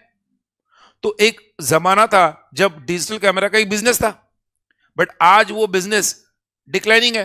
तो कोई अगर बिजनेस में इन्वेस्टमेंट करने का सोच भी रहा है और बिजनेस को ग्रो करने का सोच रहा है, तो ऐसे बिजनेस में इन्वेस्टमेंट करेगा जो ग्रोइंग है, ना कि डिक्लाइनिंग है। तो वो कहता है किसी भी ऑर्गेनाइजेशन को प्रोडक्ट पोर्टफोलियो को इवैल्यूएट करने से पहले ये 2 डायमेंशन याद रखना है। एक तो मार्केट ग्रोथ रेट क्या है उसका, वो कौन से मार्केट में है? हाईली ग्रोइंग मार्केट में है, या लो ग्रोइंग मार्केट में है। 2 डायमेंशन कौन से दिए ग्रोथ रेट के? एक तो हाई ग्रोथ रेट होना चाहिए या लो ग्रोथ रेट होना चाहिए। मार्केट शेयर को लेकर वो कहते हैं एक तो हाई मार्केट शेयर होना चाहिए या लो मार्केट शेयर होना चाहिए। अब वो प्रोडक्ट जिसका मार्केट शेयर भी हाई है और जिसका मार्केट ग्रोथ भी हाई है, हाईली ग्रोइंग है और हाई मार्केट शेयर है, उस प्रोडक्ट को वो कहलाते हैं स्टार प्रोडक्ट। जो प्रोडक्ट, ध्यान रखना, हाईली ग्रोइंग मार्केट में है बट मार्केट शेयर लो है, उसको कहते हैं क्वेश्चन मार्क। भैया हाईली ग्रोइंग मार्केट होते हुए भी हमारा मार्केट शेयर कम क्यों है? एक क्वेश्चन मार्क है ना। हाईली ग्रोइंग मार्केट है बट हमारा मार्केट शेयर कम है, there is some question mark. Identify the question mark, identify the reason why your market share is less, identify the reason why your market share is less, and try to convert that question mark into star. मैं जो बोल रहा हूं समझ रहे क्या? Organisations जब अपने प्रोडक्ट पोर्टफोलियो को इस तरह से कैटेगरीज में स्प्लिट करेगी और जो क्वेश्चन मार्क वाला प्रोडक्ट है उनको समझेगा ये हाईली ग्रोइंग मार्केट में है बट हमारा मार्केट शेयर लो है, तो वो लो मार्केट शेयर का रीजन क्या है वो आइडेंटिफाई करो और उस क्वेश्चन मार्क को अगर आप स्टार में कन्वर्ट कर पाए, आपके उस प्रोडक्ट को जो क्वेश्चन मार्क बन चुका था उसको अगर आपने स्टार में कन्वर्ट कर दिया, तो उस केस में आपका ऑर्गेनाइजेशन क्या होगा? सक्सेस माना जाएगा. ऑर्गेनाइजेशनल सक्सेस इज अंडरस्टूड और we can say is known when a question mark becomes a star. If you ask me from Bollywood perspective, मैं अक्सर ही कहता हूं, रणबीर कपूर जब इनिशियली बॉलीवुड में आए थे, उनका सावरिया मूवी था ना, सावरिया मूवी से वो लॉन्च किए थे, उस वक्त उस मूवी के बाद लोगों को एक क्वेश्चन मार्क हो गया था, कहां पे ऋषि कपूर और कहां पे रणबीर कपूर. रणबीर कपूर के करियर को एक क्वेश्चन मार्क हो गया था, बट रणबीर कपूर ने अपने उस क्वेश्चन मार्क को, जो अपने पे लगे उस इल्जाम के, अपने ऊपर उठाए उस सवाल को उन्होंने अच्छे से समझकर अपने अंदर चेंजेस लाकर आज वो बॉलीवुड के क्या है? स्टार है. तो अपने क्वेश्चन मार्क को समझकर आप उसको अगर स्टार बना पाए तो आप सक्सेसफुल हो, and that is the success in BCG matrix. फिर वो कहता है कुछ प्रोडक्ट्स ऐसे हैं जिनका मार्केट शेयर हाई है बट वो मार्केट धीरे धीरे कम हो रहा है, लो ग्रोथ रेट है. FMCG business and fast moving consumer goods, वहां पर ग्रोथ रेट है ना बहुत कम होता है, ग्रोथ रेट बहुत कम होता है, मार्केट शेयर ज्यादा है बट ग्रोथ रेट कम है. जैसे कि if you ask me, Hindustan Lever Limited का सोप है Lux, Liril, Hamam, life boy, ये सब उन्हीं के सोप्स है. अब इनका ग्रोथ रेट हर साल कम है बट इनका मार्केट शेयर ज्यादा है. ऐसे प्रोडक्ट्स जिनका मार्केट शेयर ज्यादा है, ग्रोथ कम है, उनको कहलाते हैं कैश काउज. इनमें नया इन्वेस्टमेंट नहीं करना है, इनमें नया इन्वेस्टमेंट नहीं करना है, बिकॉज इनका मार्केट शेयर जब तक ज्यादा है अच्छा है, ग्रोथ कम है, तो जब तक आपको बहती गंगा में हाथ धोना है धो लो. जब तक मार्केट शेयर ज्यादा है तब तक reap the benefits of the seeds that you have sown in the past. Enjoy the fruits of the seeds that you have sown in the past. एक आम के पेड़ को आपने जो 20 साल पहले लगाया था सीड्स, उसके आज बेनिफिट्स आ रहे, ले लो, पता नहीं कल होना हो, जब तक मिल रहा है ले लो. इसलिए वो कहते हैं cash cows are those products which have a high market share but whose growth rate is low. तो इसलिए हम कहते हैं यहां पर आपको क्या करना है? एग्जिस्टिंग इन्वेस्टमेंट के बेनिफिट्स को रीप करना है, एंजॉय करना है. नया इन्वेस्टमेंट करना है क्या? नहीं. अच्छा, क्वेश्चन मार्क्स में आप नया इन्वेस्टमेंट करोगे क्या? यस, क्वेश्चन मार्क्स में करोगे, बिकॉज उसमें पोटेंशियल क्या है? स्टार बनने का. अच्छा, स्टार में आप इन्वेस्टमेंट करोगे कि? यस, बिकॉज हाईली ग्रोइंग है, हाँ मार्केट शेयर है, तो इन्वेस्टमेंट क्वेश्चन मार्क में करोगे, स्टार में करोगे, कैश काउज में करोगे क्या? नहीं. एंड वो प्रोडक्ट्स जिनका मार्केट शेयर भी लो है एंड जिनका ग्रोथ रेट भी लो है, उनको हम कहते हैं डॉग्स, क्योंकि वो लोलो है. लोलो करीना कपूर का नाम है, पता है कि नहीं? करीना कपूर का टोपन नेम है करीना कपूर, नहीं करिश्मा का है क्या? हाँ जा, करीना का बेबो, देखो इतना याद है, करीना का बेबो है और करिश्मा का लोलो है, दोनों में से एक का था लोलो और बेबो. अभी आपको याद रखना है, लोलो मतलब डॉग्स है यहाँ पे, लो ग्रोथ रेट, लो मार्केट शेयर. तो भैया ऐसे प्रोडक्ट में ना ही आप इन्वेस्ट करोगे, ना ही ऐसे प्रोडक्ट्स आप कंपनी में मैन्युफैक्चर करोगे, प्रोड्यूस करोगे, तो भैया यहां से आपको क्या करना है? डिवेस्ट करना है. डिवेस्ट मतलब बाहर निकलना है. तो ये जब आपके कंपनी के जो अलग अलग प्रोडक्ट्स है उनको आप बीसीजी मैट्रिक्स के इन 4 क्वाड्रेंट्स में अगर सेट कर पाए, इन चारों क्वाड्रेंट्स में डाल पाए अकॉर्डिंग टू देयर कैटेगरी, तो आपको ये डिसीजन लेना आसान हो जाएगा कि कहां पर हमें इन्वेस्टमेंट करना है, कहां पे हमें इन्वेस्टमेंट करने की जरूरत नहीं, और कहां पर हमें डिवेस्ट करना है. और सक्सेस क्या माना जाएगा बीसीजी में? What is the success sequence? When a question mark becomes a star. What is a disaster sequence? Disaster किधर? कैश का डॉग बनने वाला है. Disaster sequence is when a star becomes a question mark. अगर question mark star बनने पर success है तो डिजास्टर क्या है? डिजास्टर क्या है? एक स्टार क्वेश्चन मार्क बन गया तो उस केस में डिजास्टर। जो हाईली ग्रोइंग क्या था, मार्केट शेयर था, वो लो ग्रोथ मार्केट शेयर हो गया, that is a disaster sequence. तो आप चीज ध्यान रखना, क्लॉकवाइज, क्लॉकवाइज जो है वो डिजास्टर सीक्वेंस है, एंटी क्लॉकवाइज सक्सेस सीक्वेंस है। एंटी क्लॉक और क्लॉक जिसको नहीं समझा वो याद रखो। अरे बोलो भाई, अब ये एक स्टार प्रोडक्ट क्वेश्चन मार्क कैसे बनेगा? Due to competitive pressure, due to competitive pressure. और यू बिलीव मी और नॉट, ये हुआ। टाटा मोटर्स कंपनी का जो स्टार प्रोडक्ट था टाटा इंडिका, पता है कि नहीं? इंडिका जिसको खरीदने के लिए हिस्टोरिक रिकॉर्ड हुआ है 1998 में, जब इंडिका को लॉन्च करने का टाटाज ने शुरू किया था booking, you will be surprised to know 1 lakh applications were received for Tata Indica car bookings. Historic record है। इंडिका 1998 से लेके 2012, 15, 13, 14 तक इंडियन मार्केट को उसने रूल किया है। बट वही इंडिका आगे जाके बन गया क्वेश्चन मार्क, और उन्हें एक हाईली ग्रोइंग प्रोडक्ट को बाद में क्या बन गया? लो ग्रोथ रेट। मारुति 800 जो स्टार था वो बाद में बन गया क्वेश्चन मार्क। तो डिजास्टर सीक्वेंस क्या है? स्टार से क्वेश्चन मार्क से डिवेस्ट। और सक्सेस सीक्वेंस क्या है? क्वेश्चन मार्क से स्टार, स्टार से कैश काउ, कैश मार्क से divest. So success sequence is like this, anticlockwise, and disaster sequence is clockwise. अरे बोलो भाई, लिखना मत, क्लॉकवाइज एंटी क्लॉकवाइज एग्जाम में लिख के मत आना, आपको समझने के लिए दे रहा हूं मैं स्टूडेंट सर आपने एक्सप्लेन किया था, आपको याद रखने के लिए बता रहा हूं मैं। सो कौन से दो होराइजन्स पर बीसीजी मैट्रिक्स बेस्ड है? एक है मार्केट ग्रोथ रेट और एक है मार्केट शेयर।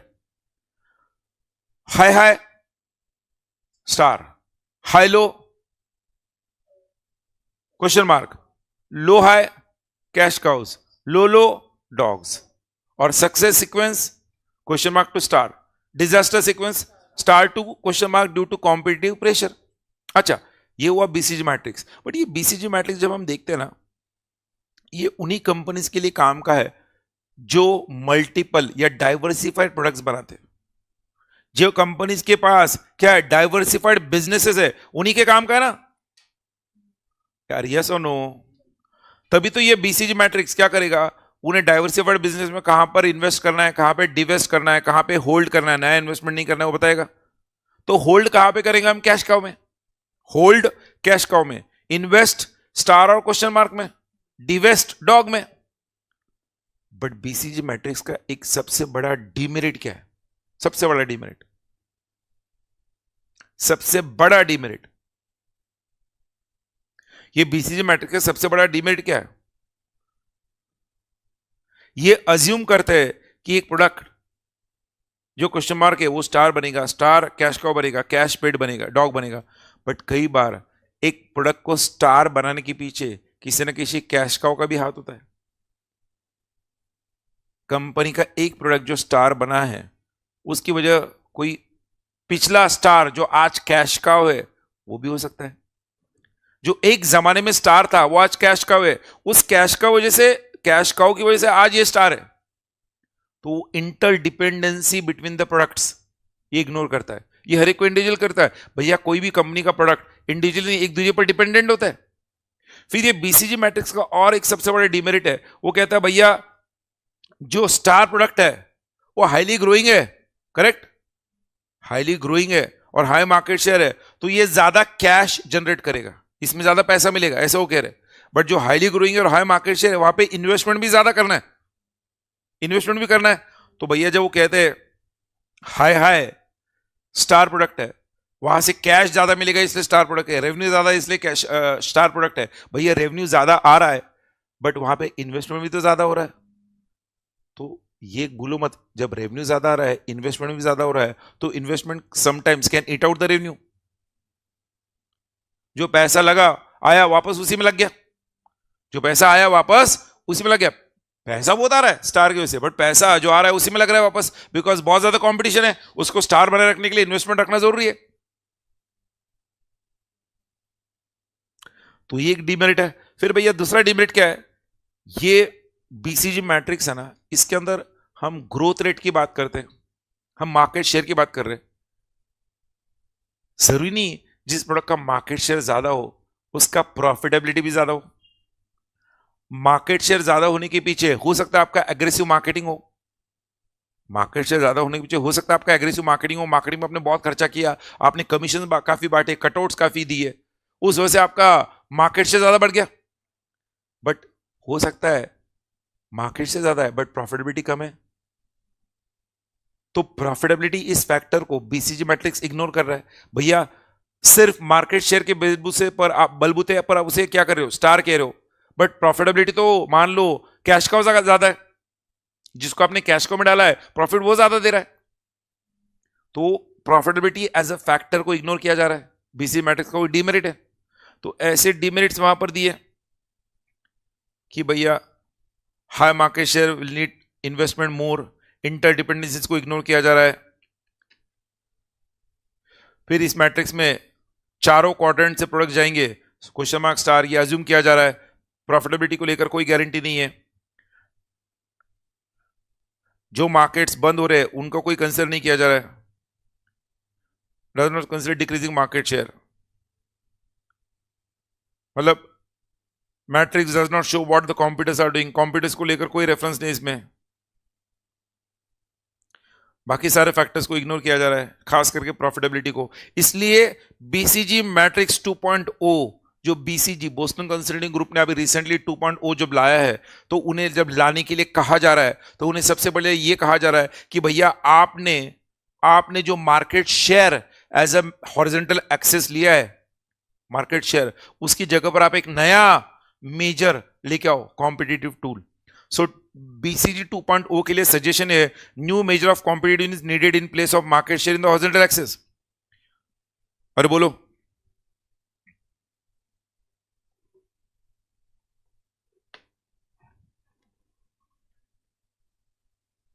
बीसीजी मैट्रिक्स, उसके स्ट्रेटेजीज, इन्वेस्ट कहां पे करना है, होल्ड कहां पे करना है, डिवेस्ट कहां पे करना है, सक्सेसफुल स्ट्रेटेजी कौन सा है, डिजास्टर स्ट्रेटेजी कौन सा है, बीसीजी मैट्रिक्स के एडवांटेजेस किसके लिए काम का है, लिमिटेशंस किसके लिए अगेंस्ट है, बीसीजी 2.0 का मेन फोकस क्या होना चाहिए, discussed it.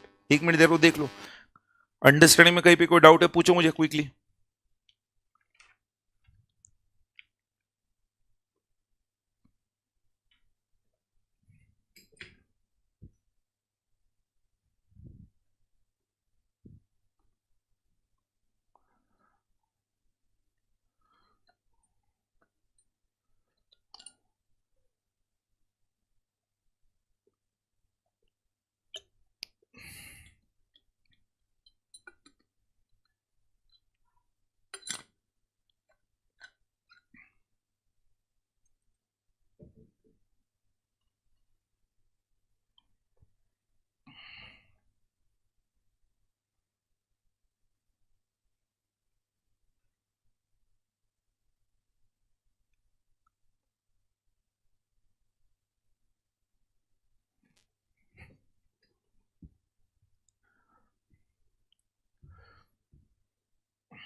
If you understand, BCG matrix में प्रोडक्ट पोर्टफोलियो इवैल्यूएशन टेक्निक है, product portfolio evaluation technique that helps in, जिससे हमें क्या पता पाएगा, क्या हेल्पफुल होगा, हमें रिसोर्सेस कहाँ पे एलोकेट करने हैं, मतलब इन्वेस्टमेंट कहाँ पे करना है इन मार्केटिंग एंड सेल्स, वो पता चलेगा, इन्वेस्टमेंट ऑफ रिसोर्सेस कहाँ पे।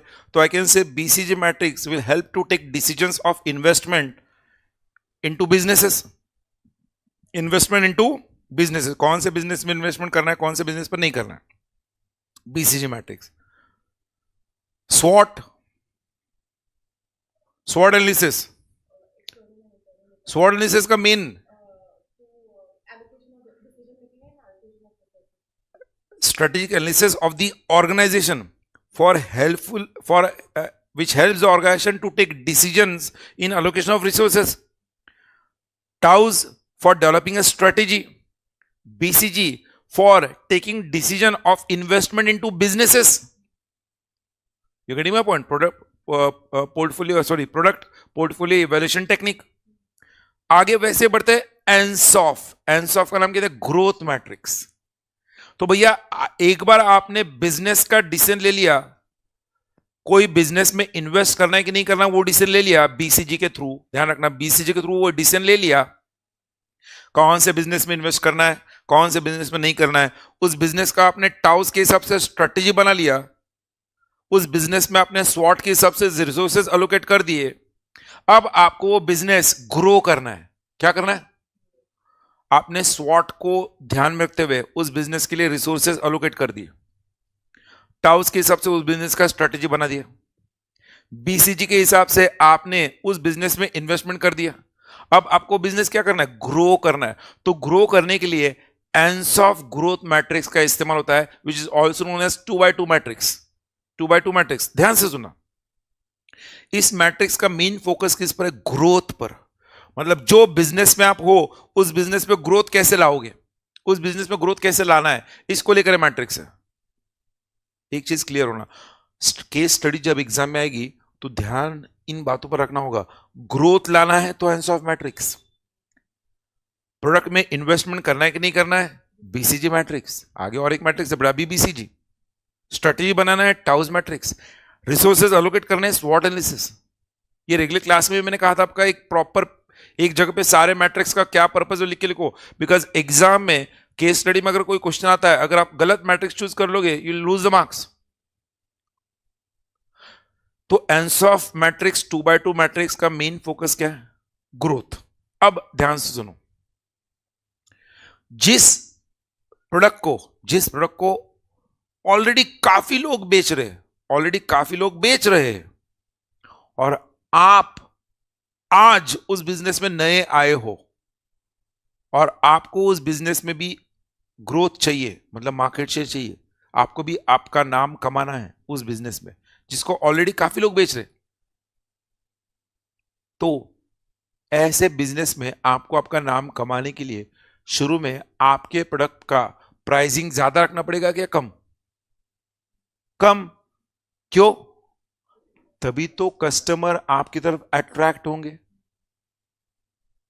When you are selling existing product into existing market, the strategy that can help you to gain market share or to grow is market penetration strategy. Market penetration strategy. कोई भी business उठा लो आप, उस business में जो already settled है, उस business में एक नया प्लेयर आया है तो नया प्लेयर बाकी कॉम्पिटिटर्स के मुकाबले अपना प्रोडक्ट थोड़ा सा सस्ता बेचेगा ताकि लोगों को अट्रैक्ट करे. Market penetration strategy, selling existing product into existing market. But जब आप कॉस्ट कम रखोगे, मार्केट पेनिट्रेशन स्ट्रेटेजी के लिए एक और बड़ा रिक्वायरमेंट है. आपको जब काफी लोग बेच रहे वो प्रोडक्ट को, many people are selling their product into that market, तो आपका एग्जिस्टेंस करने के लिए सिर्फ मार्केट पेनिट्रेशन के हेल्प नहीं करेगा, आपको उसके साथ साथ रिगरस मार्केटिंग, रिगरस मतलब क्या? स्ट्रॉन्ग मार्केटिंग करना पड़ेगा और आपके कस्टमर को आपको वैल्यू फॉर मनी देना पड़ेगा. आपको अगर ग्रो करना है, ग्रो करने के लिए आपको एक तो रिगरस मार्केटिंग करना पड़ेगा और वैल्यू फॉर मनी देना पड़ेगा. Value for money and rigorous marketing, इस दोनों को अगर आपने जोड़ दिया तो ही उस केस में क्या होगा, आप मार्केट पेनिट्रेशन जो आप करने जा रहे हो उसमें सक्सेसफुल हो जाओगे. अरे यस और नो? बट जिन लोगों का ऑलरेडी हाई मार्केट शेयर है, जिनके पास ऑलरेडी उस मार्केट में हाई मार्केट शेयर है, वो मार्केट पेनिट्रेशन कभी नहीं करेंगे. वो मार्केट पेनिट्रेशन नहीं करेंगे. वो बोलेंगे ऑलरेडी हमारा हाई मार्केट शेयर है, हम सस्ते दाम में क्यों बेचे, हम तो ब्रांड है, हमारी वजह से मार्केट है. They will never use market penetration strategy. तो market penetration strategy ये न्यू कमर्स के लिए काम में होता है, for new commerce into that business. Existing product into existing market है, बट किसके लिए? For new commerce. तो आपके नोट्स में वहां पर एंसर ग्रोथ मैट्रिक्स का जो फर्स्ट दिया मार्केट पेनिट्रेशन स्ट्रेटेजी, उसमें आप डैश करके उधर आगे लिखो for new commerce.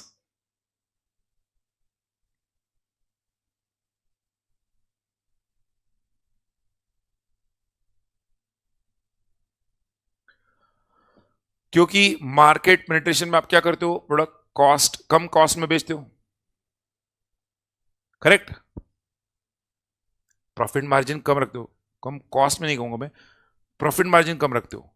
Market penetration strategy में आप प्रॉफिट मार्जिन 3 रखते हो, मार्केट पेनिट्रेशन स्ट्रेटेजी में प्रॉफिट मार्जिन 3 रखते हो, सेल प्राइस कम रखते हो। तो ये एक हाई मार्केट शेयर जिसका है वो सेल प्राइस कम नहीं रखेगा, but high price market share जिसका है उसने सेल प्राइस भी अगर कम रख दिया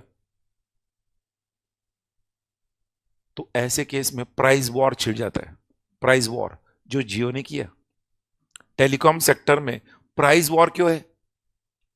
टेलीकॉम कंपनीज एक दूसरे के साथ कस्टमर्स और मार्केट शेयर को कैप्चर करने के लिए सस्ते दाम में क्या करे, प्लान दे रहे थे, और आपस में उनका क्या हुआ, प्राइस वॉर हो गया, तो उनका प्रॉफिट्स ना होते हुए लॉसेस होने लगे।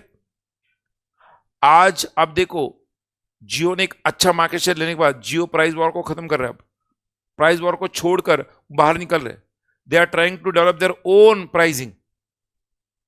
आज जियो के प्लान्स बाकी लोगों के मुकाबले महंगे। पहले के जमाना था जब वो सारे सस्ते थे। एक हाई मार्केट शेयर होने के बाद आप कभी भी मार्केट पेनिट्रेशन नहीं करोगे, बिकॉज आपको पता है अगर मैंने कर लिया मार्केट पेनिट्रेशन तो प्राइस वॉर शुरू हो जाएगा, उसमें मेरा ही नुकसान है, बिकॉज मेरा मार्केट शेयर ज्यादा है तो प्रॉफिट मेरा ही कम ज्यादा होना है। तो ये सिर्फ न्यू कॉमर्स के लिए काम है, जिनका ऑलरेडी हाई मार्केट शेयर है उनके लिए काम का नहीं है मार्केट पेनिट्रेशन। और मार्केट पेनिट्रेशन को सक्सेसफुल होने के लिए 2 चीजों पर फोकस करना है। पहले rigorous marketing and second value for money to the customers. Marketing बहुत जबरदस्त की, बट प्रोडक्ट में दमी नहीं है, प्रोडक्ट में दमी नहीं है तो ग्रोथ कैसे हासिल करोगे? मार्केट पेनिट्रेशन स्ट्रेटेजी से न्यू कमर्स को ग्रोथ हासिल करना है तो rigorous marketing and value for money to the customers, इन 2 चीजों पर फोकस करना है।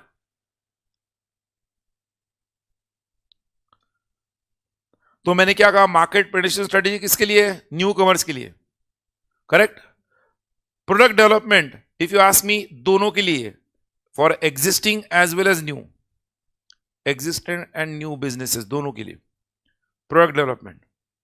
अगर आप एक नया बिजनेसमैन हो और आप उस बिजनेस में नया आना चाहते हो, आपने देखा उस बिजनेस में लोग जो प्रोडक्ट बेच रहे हैं उससे अच्छा वर्जन आपके पास है, वो आप ज्यादा बेटर अच्छा प्रोडक्ट दे सकते हो, तो आप पहले ही प्रोडक्ट डेवलपमेंट लेके आओ जिससे आप मार्केट शेयर अपनी तरफ ला सकते हो। प्रोडक्ट डेवलपमेंट मतलब क्या? वो प्रोडक्ट जो उस मार्केट में है उससे एक अच्छा product, what value product, but जो एग्जिस्टिंग प्लेयर्स है वो भी अपने इस प्रोडक्ट डेवलपमेंट को कब फॉलो करते हैं? ओला S1, S1 pro, S1 air, Splendor, Splendor plus, Splendor NXG, Splendor pro, passion, passion plus, passion pro, passion NXG। Company की प्रोडक्ट एक ही, क्रेटा होंडे की मॉडिफाइड वर्जन, स्विफ्ट, स्विफ्टिंग मारुति की स्विफ्ट। क्या हो रहा है? प्रोडक्ट डेवलपमेंट हो रहा है ना। What is product development? Selling new products, selling new products into existing market, selling new products into existing market. उस न्यू प्रोडक्ट्स में एक तो आप कंप्लीटली नया प्रोडक्ट लेके आते हो या आपके एग्जिस्टिंग प्रोडक्ट को ही डेवलप करते हो, मॉडिफाइड करते हो। क्लियर है? जो नया प्रोडक्ट लेके आते हो वो आपके एग्जिस्टिंग प्रोडक्ट को एक तो कॉम्प्लीमेंट कर सकता है,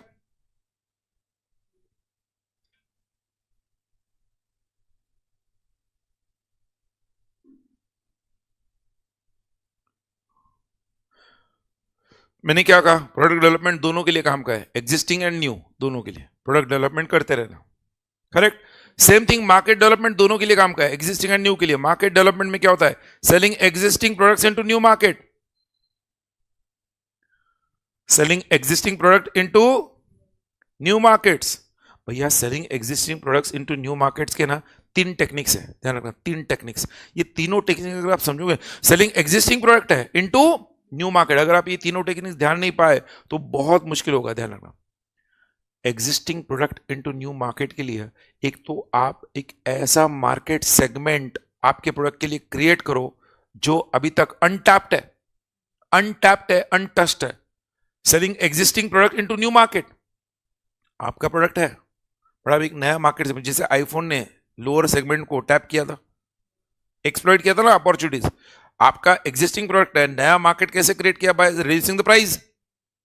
तो आप number 1 selling existing product into new market के लिए सबसे पहले आपको क्या करना है? बोलो क्या करना है आपको? आपको एक उस अनटैप्ड मार्केट सेगमेंट को एक्सप्लॉइट करना है through pricing policies, through pricing policy, number 1। Number 2, एक तो आप वो हो गया। नंबर 2, आप इंटरनेट पर डिजिटल मार्केटिंग के थ्रू आपके प्रोडक्ट को ई कॉमर्स प्लेटफॉर्म को बेचने के लिए रखो, which is again selling existing product to new market, एक अलग सेगमेंट हुआ हो। अरे बोलो भाई, या फिर आप दूसरे देश में प्रोडक्ट बेचने के लिए स्टार्ट कर दो, new geographical market, existing product to new market. So existing product to new market के लिए 3 रास्ते, एक तो नया geographical market, social media, internet, या फिर क्या करना है आपके प्राइसिंग पॉलिसीज के थ्रू एक completely new market segment create करना है। इन तीनों में एक चीज कॉमन है, आपको न्यू मार्केट सेगमेंट क्रिएट करना है थ्रू प्राइसिंग पॉलिसीज। तो इसके लिए एग्रेसिव मार्केटिंग लगता है। आपके मार्केटिंग और सेल्स डिपार्टमेंट में सोशल मीडिया के थ्रू बेचना है, इंस्टाग्राम वगैरह, एग्रेसिव मार्केटिंग सेल्स लगेगा। जोग्राफिकल मार्केट्स, दूसरे बाउंड्रीज में जाना है, वहां पर भी एग्रेसिव मार्केटिंग सेल्स लगेगा। इस सेगमेंट में प्रोडक्ट मार्केट डेवलपमेंट में सबसे ज्यादा प्रेशर आपके कंपनी के मार्केटिंग और सेल्स डिपार्टमेंट पर होता है। मार्केट डेवलपमेंट करते वक्त सबसे ज्यादा प्रेशर होता है मार्केटिंग एंड सेल्स डिपार्टमेंट पर, तो याद रखना है। बट मैंने क्या कहा, मार्केट पेनिट्रेशन किसके लिए काम का है? मार्केट पेनिट्रेशन किसके काम का है? New commerce. दिमाग में आना चाहिए तो न्यू कमर्स मतलब न्यू बिजनेस। प्रोडक्ट डेवलपमेंट दोनों के लिए, मार्केट डेवलपमेंट भी दोनों के लिए। Diversification again only for existing players. पहला नए के लिए था, ये एग्जिस्टिंग कंपनीज के लिए, एग्जिस्टिंग बिजनेसेस के लिए। एग्जिस्टिंग बिजनेसेस तो डाइवर्स करेंगे ना। रिलायंस इंडस्ट्रीज ने रिलायंस जियो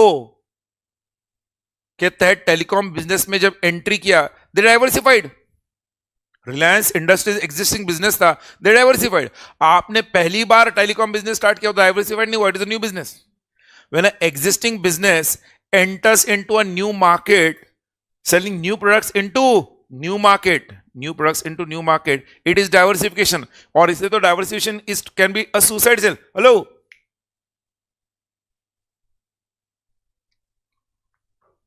can be a suicide cell,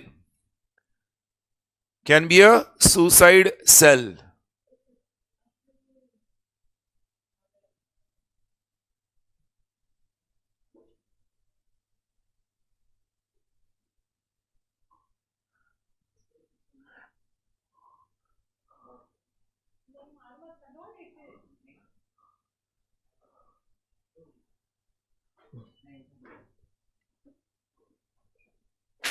क्यों कहते हैं? बिकॉज इसमें new products into new market, it can B suicidal strategy.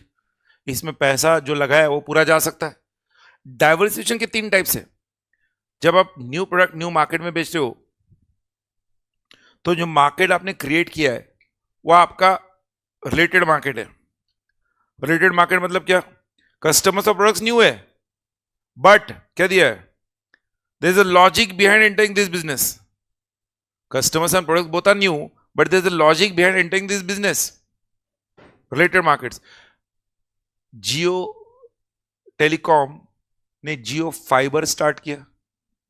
Jio fibre internet, market भी नया था, कस्टमर्स भी नए थे, but there is logic, it is related to your Jio telecom, क्योंकि इंटरनेट के लिए end of the day telecom cable, optic cable की जरूरत है। It was diversification in to related market, Jio fibre. अरे बोलो, diversification to unrelated markets using existing resources and capabilities. IPL, IPL के rights 3 साल के, आईपीएल के टेलीकास्ट करने के राइट्स 3 साल के रिलायंस जियो ने खरीदे from Hotstar. Hotstar own the rights from BCCI और जियो ने हॉटस्टार से खरीद लिया। Telecom business, internet, but you diversified into unrelated market. Why? Because you new हमारे पास इतने ज्यादा सब्सक्राइबर्स है, हमारे पास इतने ज्यादा सब्सक्राइबर्स है, हमारे पास ये टेलीकॉम नेटवर्क है, तो definitely we can use our existing resources and capabilities. और वही तो हुआ है ना आईपीएल में।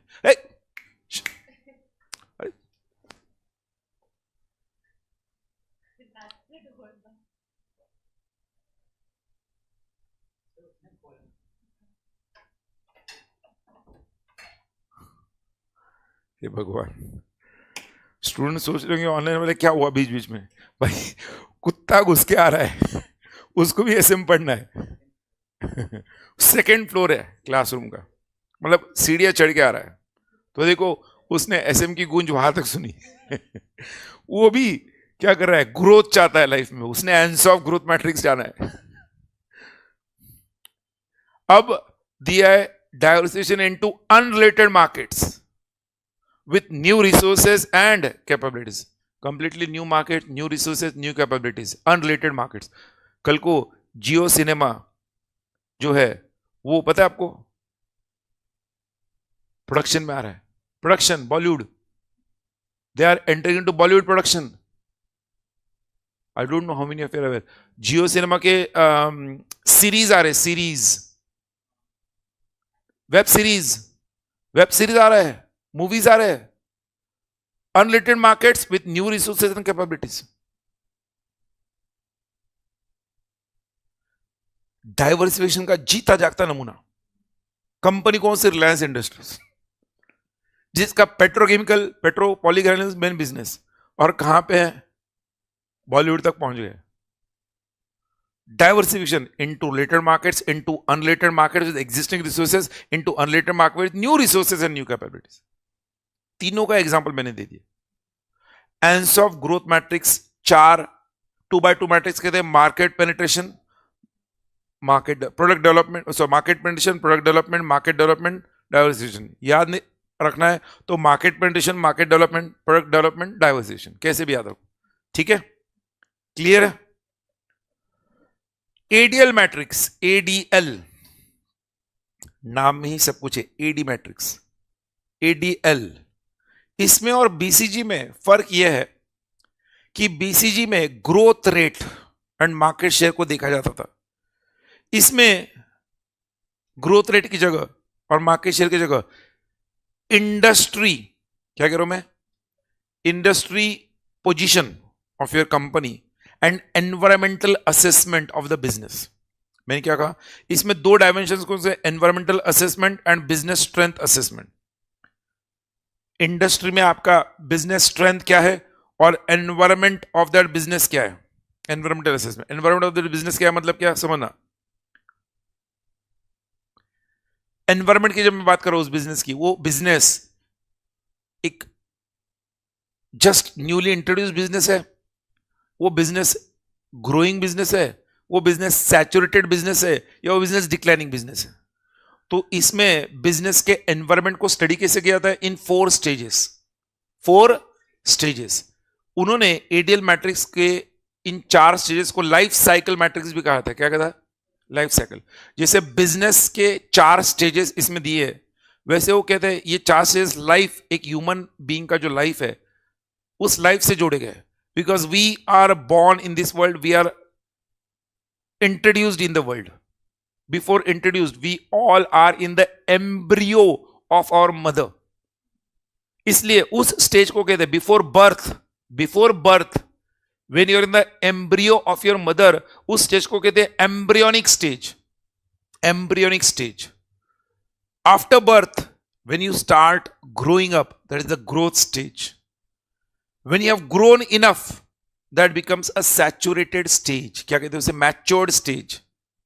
Matured stage. Now you have become an old man. It is an aging stage, declining stage. तो जैसे एक ह्यूमन बीइंग के लाइफ साइकिल 4 होते हैं, embryonic, growth, growing, embryonic growing, matured, ageing, वैसे ही एक बिजनेस के प्रोडक्ट्स के 4 स्टेजेस होते हैं। वो कहते हैं एक बिजनेस के, बिजनेस एनवायरनमेंट के 4 स्टेजेस होते हैं, एम्ब्रियोनिक, ग्रोइंग, मैच्योर्ड, डिक्लाइनिंग। अब वो कहता है ये हुआ उस आपका जो बिजनेस है, उस बिजनेस के 4 स्टेज। अब वो बिजनेस जो है, मान लो if you ask me EV segment, EV electronic vehicle, EV segment, EV vehicle बनाने वाली कंपनीज आज ग्रोइंग सेगमेंट में है। आज से 6-7 साल पहले, कोविड से पहले, वो एम्ब्रियोनिक सेगमेंट में थी। लोग हंसते थे, ईवी यार कौन खरीदेगा ईवी, पॉसिबल ही नहीं ईवी। हाइड्रोजन से पेट्रोलियम प्रोडक्ट्स बनाना, हाइड्रोजन से कार चलने का जो सिलसिला, ईवी की जगह पे हाइड्रोजन टेक्नोलॉजी आ रही है ना, तो हाइड्रोजन से जब कार या व्हीकल्स चलेगी, वो बिजनेस आज एम्ब्रियोनिक स्टेज में है। ड्रोन टेक्नोलॉजी का बिजनेस आज एम्ब्रियोनिक स्टेज में है। बिजनेस एनवायरमेंट मतलब बिजनेस कौन से एनवायरमेंट में है? एम्ब्रियोनिक एनवायरमेंट में है, ग्रोइंग में है, मैच्योरिटी में है, या एजिंग में है, वो समझो पहले। फिर बिजनेस मान लो ग्रोइंग में है, तो आपका बिजनेस उस पर्टिकुलर ग्रोइंग बिजनेस एनवायरमेंट में आप कौन से पोजीशन में हो? आपका बिजनेस पोजीशन डोमिनेंट है, स्ट्रांग है, फेवरेबल है, टेनेबल है कि वीक है? तो बिजनेस के कितने पोजीशंस दिए? 5, और लाइफ साइकिल कितने स्टेजेस है? 4। सो ध्यान रखना, 5x4 मैट्रिक्स, 5 स्टेजेस। एक तो dominant player, strong, favourable, tenable या वीक। आप कौन से स्टेज पर हो वो देखो।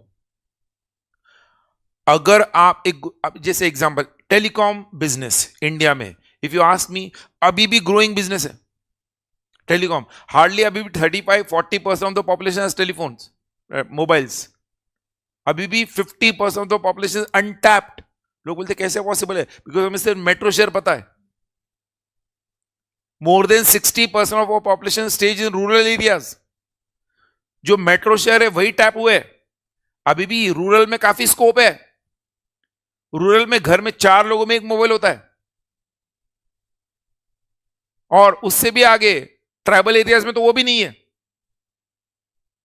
हालांकि शहर वाले भी अब बिना मोबाइल की तरफ जाने लगे, वो बात अलग है। कहने का मतलब क्या है? कुछ तुम लगे सर कैसे अभी भी ग्रोइंग में है टेलीकॉम। इसलिए तो टेलीकॉम सेक्टर में प्राइस आज भी क्यों? Because they know future is bright.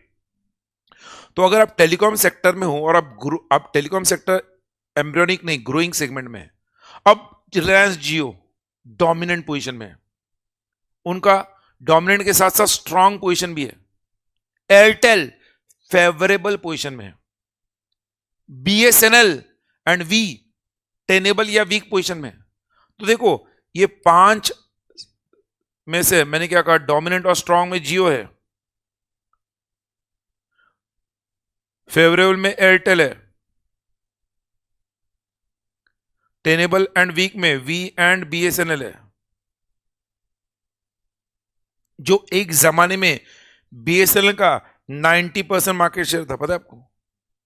Telecom business में 90% मार्केट शेयर जिसके पास था, उसने बदलते एनवायरमेंट के हिसाब से अपने को नहीं बदला, या ब्यूरोक्रेसी की वजह से, गवर्नमेंट के पॉलिसीज की वजह से, whatever it may be, because definitely government company है तो वहां पे गवर्नमेंट का पॉलिसीज है, ब्यूरोक्रेसी है।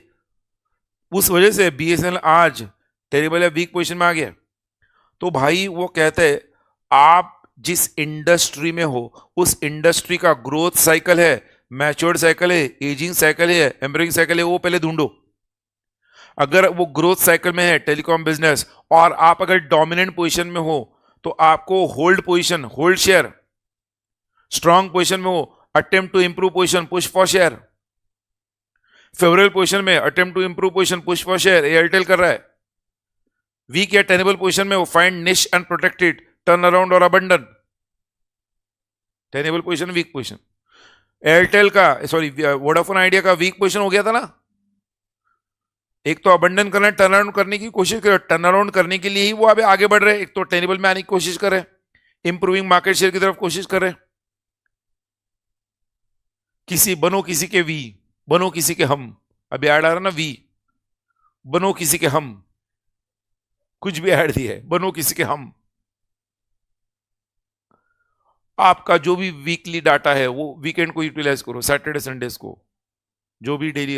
हाँ, बिकॉज टू अट्रैक्ट यंगस्टर्स, कुछ ना कुछ तो उनको निश प्रोडक्ट सेगमेंट ढूंढना पड़ेगा। Find niche and try to protect it. ये गेटिंग माय पॉइंट? तो आपको एडीएल मैट्रिक्स कैसे हेल्प करता है? To develop a strategy by finding out in which industry you are selling in product and what position you are selling the product. आप किस position में हो उस इंडस्ट्री में, अकॉर्डिंगली आपकी स्ट्रेटेजी होगी.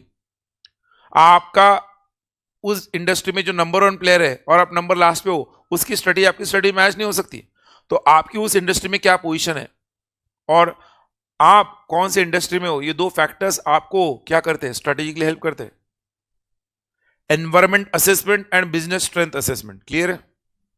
एनवायरमेंट असेसमेंट कहलाता है industry maturity, industry life cycle, और बिजनेस स्ट्रेंथ असेसमेंट कहलाता है कॉम्पिटिटिव पोजीशन. 5/4 कैसे का सबको समझा ना? 5/4. बढ़ो आगे. नेक्स्ट आते डायरेक्टली, वो रिपीट हुआ है जी मैकेंजी पर. अब मैकेंजी के इस मॉडल को हम बीसीजी मैट्रिक्स से कंपेयर करते हैं, बट बीसीजी में 2/2 था, high and low market share था. मैकेंजी ने उसको थोड़े, मैकेंजी अगेन ये कंसल्टिंग ग्रुप है जिन्होंने जी कंपनी के लिए, जनरल इलेक्ट्रिक कंपनी के लिए मॉडल डेवलप किया था, और उन्होंने बीसीजी का जो हाई लो मार्केट शेयर और high low market growth rate था उसको उन्होंने थोड़ा स्प्लिट कर दिया, हाई, मीडियम एंड लो, इन 3 कैटेगरीज में. और ग्रोथ रेट को भी high, medium and low, market share को भी हाई, मीडियम एंड लो, ऐसा कर दिया. So it is known as 3/3 matrix. क्या कहते हैं उसे? 3/3 मैट्रिक्स. अरे बोलो भाई. वो कहते हैं इन्होंने डायमेंशंस भी चेंज किए. जो बीसीजी में था market growth rate and market share, इन्होंने मार्केट ग्रोथ रेट के लगा industry attractiveness, and market share के लगा डाला बिजनेस का स्ट्रेंथ, बिजनेस यूनिट का स्ट्रेंथ. आपका बिजनेस स्ट्रेंथ मतलब आपका बिजनेस स्ट्रेंथ उस इंडस्ट्री में क्या है. अगर आप एक हाईली अट्रैक्टिव इंडस्ट्री में हो, या मीडियमली अट्रैक्टिव इंडस्ट्री में हो, या लो अट्रैक्टिव इंडस्ट्री में हो, आपका बिजनेस स्ट्रेंथ एक तो हाई है उस इंडस्ट्री में, या मीडियम है, या लो है. अब वोडाफोन आइडिया ये अपने टेलीकॉम इंडस्ट्री के अंदर लो क्या होंगे, लो स्ट्रेंथ में, लो पोजीशन में होंगे. अरे यस और no? Vodafone Idea, BSNL, Airtel medium में होगा, एंड जियो हाई में होगा. Highly attractive industry. अरे यस और नो? अच्छा, सेम थिंग आपको ये समझना है. वो कहता है अब एक बार आपको इंडस्ट्री अट्रैक्टिव है कि नहीं वो देखना है. हाईली अट्रैक्टिव है, मीडियमली अट्रैक्टिव, लो अट्रैक्टिव. हाईली अट्रैक्टिव इंडस्ट्री कब होगा? जब ग्रोइंग में होगा. हाईली अट्रैक्टिव कब होगा? जब ग्रोइंग में होगा. जब वो मीडियमली अट्रैक्टिव कब होगा? मैच्योरिटी में होगा. जब वो एजिंग में होगा तब लो अट्रैक्टिव होगा इंडस्ट्री. आपका पोजीशन हाई कब होगा? जब आप डोमिनेंट हो, स्ट्रांग हो. मीडियम कब होगा? जब फेवरेबल हो. लो कब होगा? जब टेनेबल या वीक हो. रिलेट करो समझने के लिए. और वो कहता है अगर आपका बिजनेस पोजीशन हाई है और इंडस्ट्री भी हाईली अट्रैक्टिव है, तो you must always think of growth, that is investment. उस बिजनेस में आप बिंदास इन्वेस्टमेंट कर सकते हो बिकॉज ग्रोथ है वहां पे. अगर आपका बिजनेस स्ट्रेंथ मीडियम भी है बट इंडस्ट्री हाईली अट्रैक्टिव है तो भी इन्वेस्ट करो, बिकॉज बिजनेस स्ट्रेंथ मीडियम है, इंडस्ट्री हाईली अट्रैक्टिव है. हो सकता है आज आपका मार्केट शेयर मीडियम है, आगे जाके वो भी हाई बन जाए. आपका इंडस्ट्री का पोजीशन लो है, मार्केट जो बिजनेस इंडस्ट्री है वो हाईली अट्रैक्टिव है, बिजनेस का पोजीशन लो है, होल्ड और सिलेक्टिव. और वोडाफोन आइडिया क्या कर रहा है? होल्ड तो कर रहा है. बिजनेस स्ट्रेंथ लो है बट इंडस्ट्री हाईली अट्रैक्टिव है, होल्ड कर रहा है. होल्ड करने की कोशिश कर बिकॉज दे थिंक कभी ना कभी तो बात बनेगी. Hold.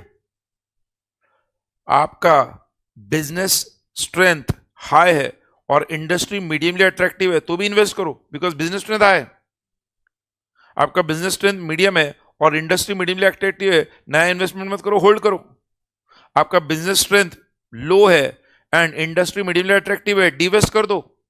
Low invest, low business strength and mediumly attractive, निकल लो बाहर से. आपका बिजनेस स्ट्रेंथ हाई है, इंडस्ट्री लो अट्रैक्टिव है तो होल्ड करो. लो अट्रैक्टिव, बिजनेस स्ट्रेंथ है होल्ड करो, जब तक मिल रहा है मिल लो, ले लो बेनिफिट्स। बिजनेस स्ट्रेंथ मीडियम है, इंडस्ट्री लो अट्रैक्टिव है, डिवेस्ट करो। बिजनेस स्ट्रेंथ लो है, इंडस्ट्री लो अट्रैक्टिव है, डिवेस्ट करो। उसको याद रखने के लिए मैंने आपको रेगुलर लेक्चर्स में भी कहा था, इसे याद कैसे रखना है। सॉरी, वो टिक टैक टो गेम खेलते ना, मैंने कहा था उस टिक टैक टो गेम खेलते हैं तो होल्ड होल्ड होल्ड, ये 3 लाइन हो गया, समझ आ गया। इन 3 लाइन के लेफ्ट हैंड साइड में जो है वहां पे इन्वेस्ट इन्वेस्ट इन्वेस्ट, यहां पे डिवेस्ट डिवेस्ट डिवेस्ट। एडीएल सॉरी जी मैकेंजी मैट्रिक्स याद रखने का सिंपल तरीका 3x3 tick tech to game की तरह, जो क्रॉस लाइन है बीच में hold hold hold hold hold के लेफ्ट हैंड साइड में जो इन्वेस्ट, राइट हैंड साइड में जो वो डिवेस्ट।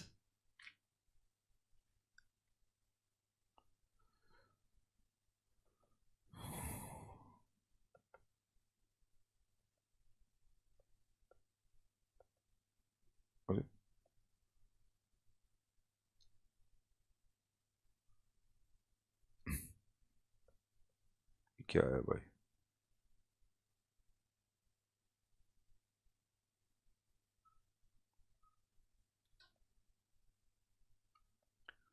समझ रहा हो गया। We coming to the end, last strategy that is Glueck and George के जेनरिक स्ट्रेटेजिक अल्टरनेटिव। जेनरिक मतलब क्या, जनरल। ये किसी भी बिजनेस किसी भी इंडस्ट्री में जेनरिक स्ट्रेटेजिक अल्टरनेटिव्स है develop by Glock and George. वो कहते हैं किसी भी बिजनेस और इंडस्ट्री में ये 4 स्ट्रेटेजी जरूर होती है। एक होता है स्टेबिलिटी स्ट्रेटेजी, एक होता है expansion that is internal expansion strategy, दूसरा होता है एक्सटर्नल एक्सपांशन स्ट्रेटेजी, तीसरा एंड चौथा है रिट्रेंचमेंट स्ट्रेटेजी। हालांकि एक्सपांशन स्ट्रेटेजी को 2 में डिवाइड किया है, इंटरनल एक्सटर्नल। 3 ही स्ट्रेटेजी होती है, stability strategy, expansion strategy and retrenchment strategy. जब नाम में दिया स्टेबिलिटी स्ट्रेटेजी मतलब क्या, मुझे बोलो। अभी जो पढ़ा जी मैकेंजी में, उसमें हमने होल्ड होल्ड पढ़ा। अरे होल्ड होल्ड पढ़ा कि नहीं? हमने होल्ड कहां पे किया? जब मीडियम बिजनेस स्ट्रेंथ है और मीडियम अट्रैक्टिव है तो होल्ड किया। हाई बिजनेस स्ट्रेंथ है या लो अट्रैक्टिवनेस है तो भी होल्ड किया। तो स्टेबिलिटी स्ट्रेटेजी में होल्ड हम कर रहे हैं, मतलब हम क्या कर रहे हैं? हम नया इन्वेस्टमेंट कर रहे हैं क्या? होल्ड में हम नया इन्वेस्टमेंट करते क्या? नहीं करते। तो stability strategy is also known as do nothing strategy. Do nothing new, do nothing new. जैसा चल रहा है चलने दो। काफी लोग अपनी जिंदगी में कोई भी बिजनेस एंटरप्रेन्योरशिप में जब होते हैं तो वो अक्सर कहते हैं यार मुझे जैसा चल रहा है चलने दो, मुझे नया कुछ नहीं करना है, हो गई मेरी जिंदगी खत्म हो गई, अब मुझे जो अभी तक किया है ना उसको ही मेंटेन करना है। Stability strategy, don't do nothing new. कहते मुझे रिस्क नहीं लेना, अब कुछ ले लिया जिंदगी में, बहुत रिस्क ले लिया, अब मुझे बस जैसा चल रहा है वैसे चलने दो। Stability strategy, generally stability strategy में हम कहते हैं आप आपके एग्जिस्टिंग बिजनेस स्ट्रेंथ को और इंटरेस्ट को सेफगार्ड करते हो बाय डूइंग नथिंग न्यू। बहुत कम चेंजेस लाते हो आपके प्रोडक्ट में, मार्केट में।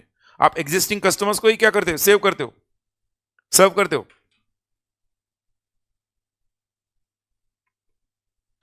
आप स्टेबिलिटी स्ट्रेटेजी में नथिंग न्यू करते हो, बट आपका इसका मतलब ये नहीं कि स्टेबिलिटी स्ट्रेटेजी में डू नथिंग न्यू मतलब क्या, नए प्रोडक्ट्स नहीं बेचने हैं, नए कस्टमर्स के लिए नहीं सोचना है, बट आपके फंक्शनल परफॉर्मेंस में कंटिन्यूअस इंप्रूवमेंट लाते रहना है।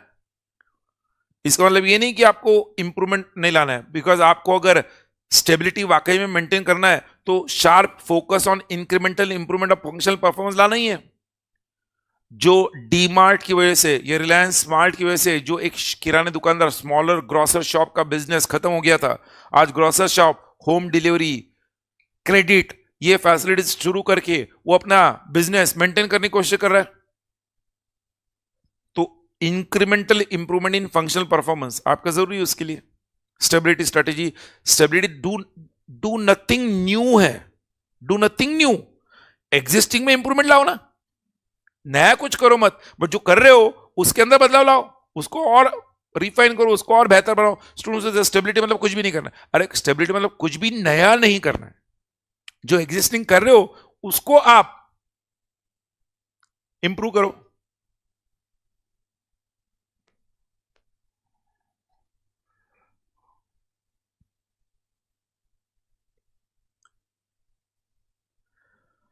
बढ़ते आगे, एक्सपांशन स्ट्रेटेजी। एक्सपांशन में दो बात दी, एक है इंटरनल ग्रोथ, दूसरा है एक्सटर्नल एक्सपांशन। भैया इंटरनल ग्रोथ मतलब आप हम कहते हैं organic growth, and external growth कहता है इनऑर्गेनिक ग्रोथ।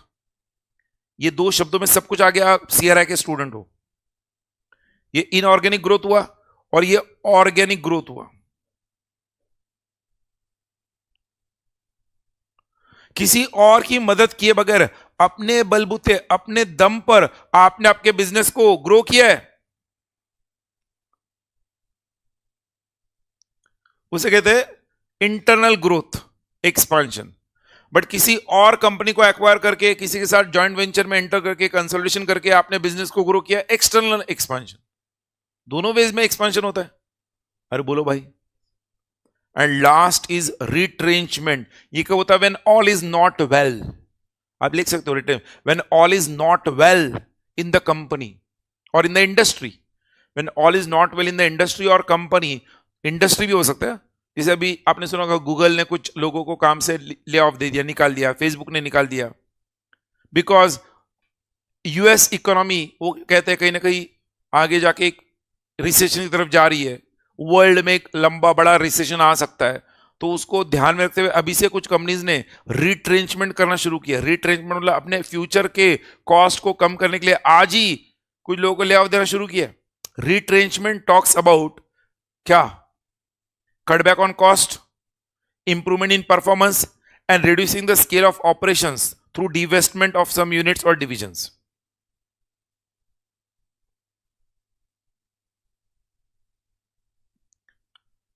परफॉर्मेंस इंप्रूव करना, कॉस्ट को कम करना एंड डिवेस्टमेंट करना। Improvement in performance, reducing cost and divestment are the three ways of retrenchment.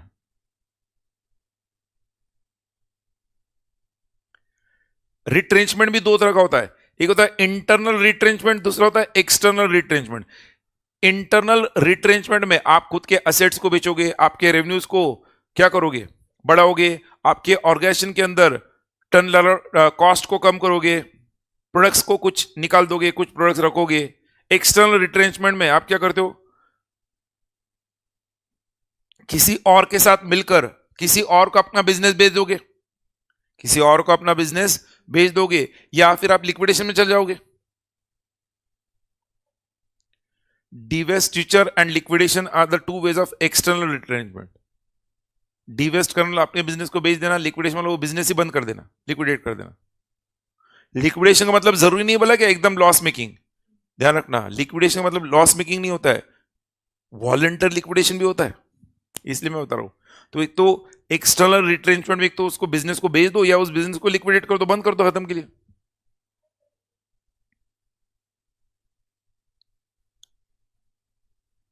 Retrenchment strategy, expansion strategy, stability strategy, ये every हर business के लिए, ये जेनरिक क्यों कहते हैं? जेनरिक स्ट्रेटेजी हर बिजनेस के लिए यूज किए जा सकते हैं। जेनरिक स्ट्रेटेजिक अल्टरनेटिव्स, क्वेश्चन जब जेनरिक स्ट्रेटेजिक अल्टरनेटिव्स पर आता है, ग्लॉक एंड जॉर्ज कि generic strategic alternatives, that completes our discussion for chapter number 4। Chapter number 4 में if you ask me, we studied SWOT matrix, SWOT analysis, Tow's matrix, BCG matrix, ANSOF growth matrix, ADL matrix, G McKenzie matrix, Glock and Jock का generic strategic alternate, all the matrix we have studied। एक minute दे रहा हूं, देख लो, entire chapter review कर लो। कहीं पर कोई doubt है? PERT CPM technique we studied, कहीं पर कोई डाउट है अंडरस्टैंडिंग में पूछो मुझे।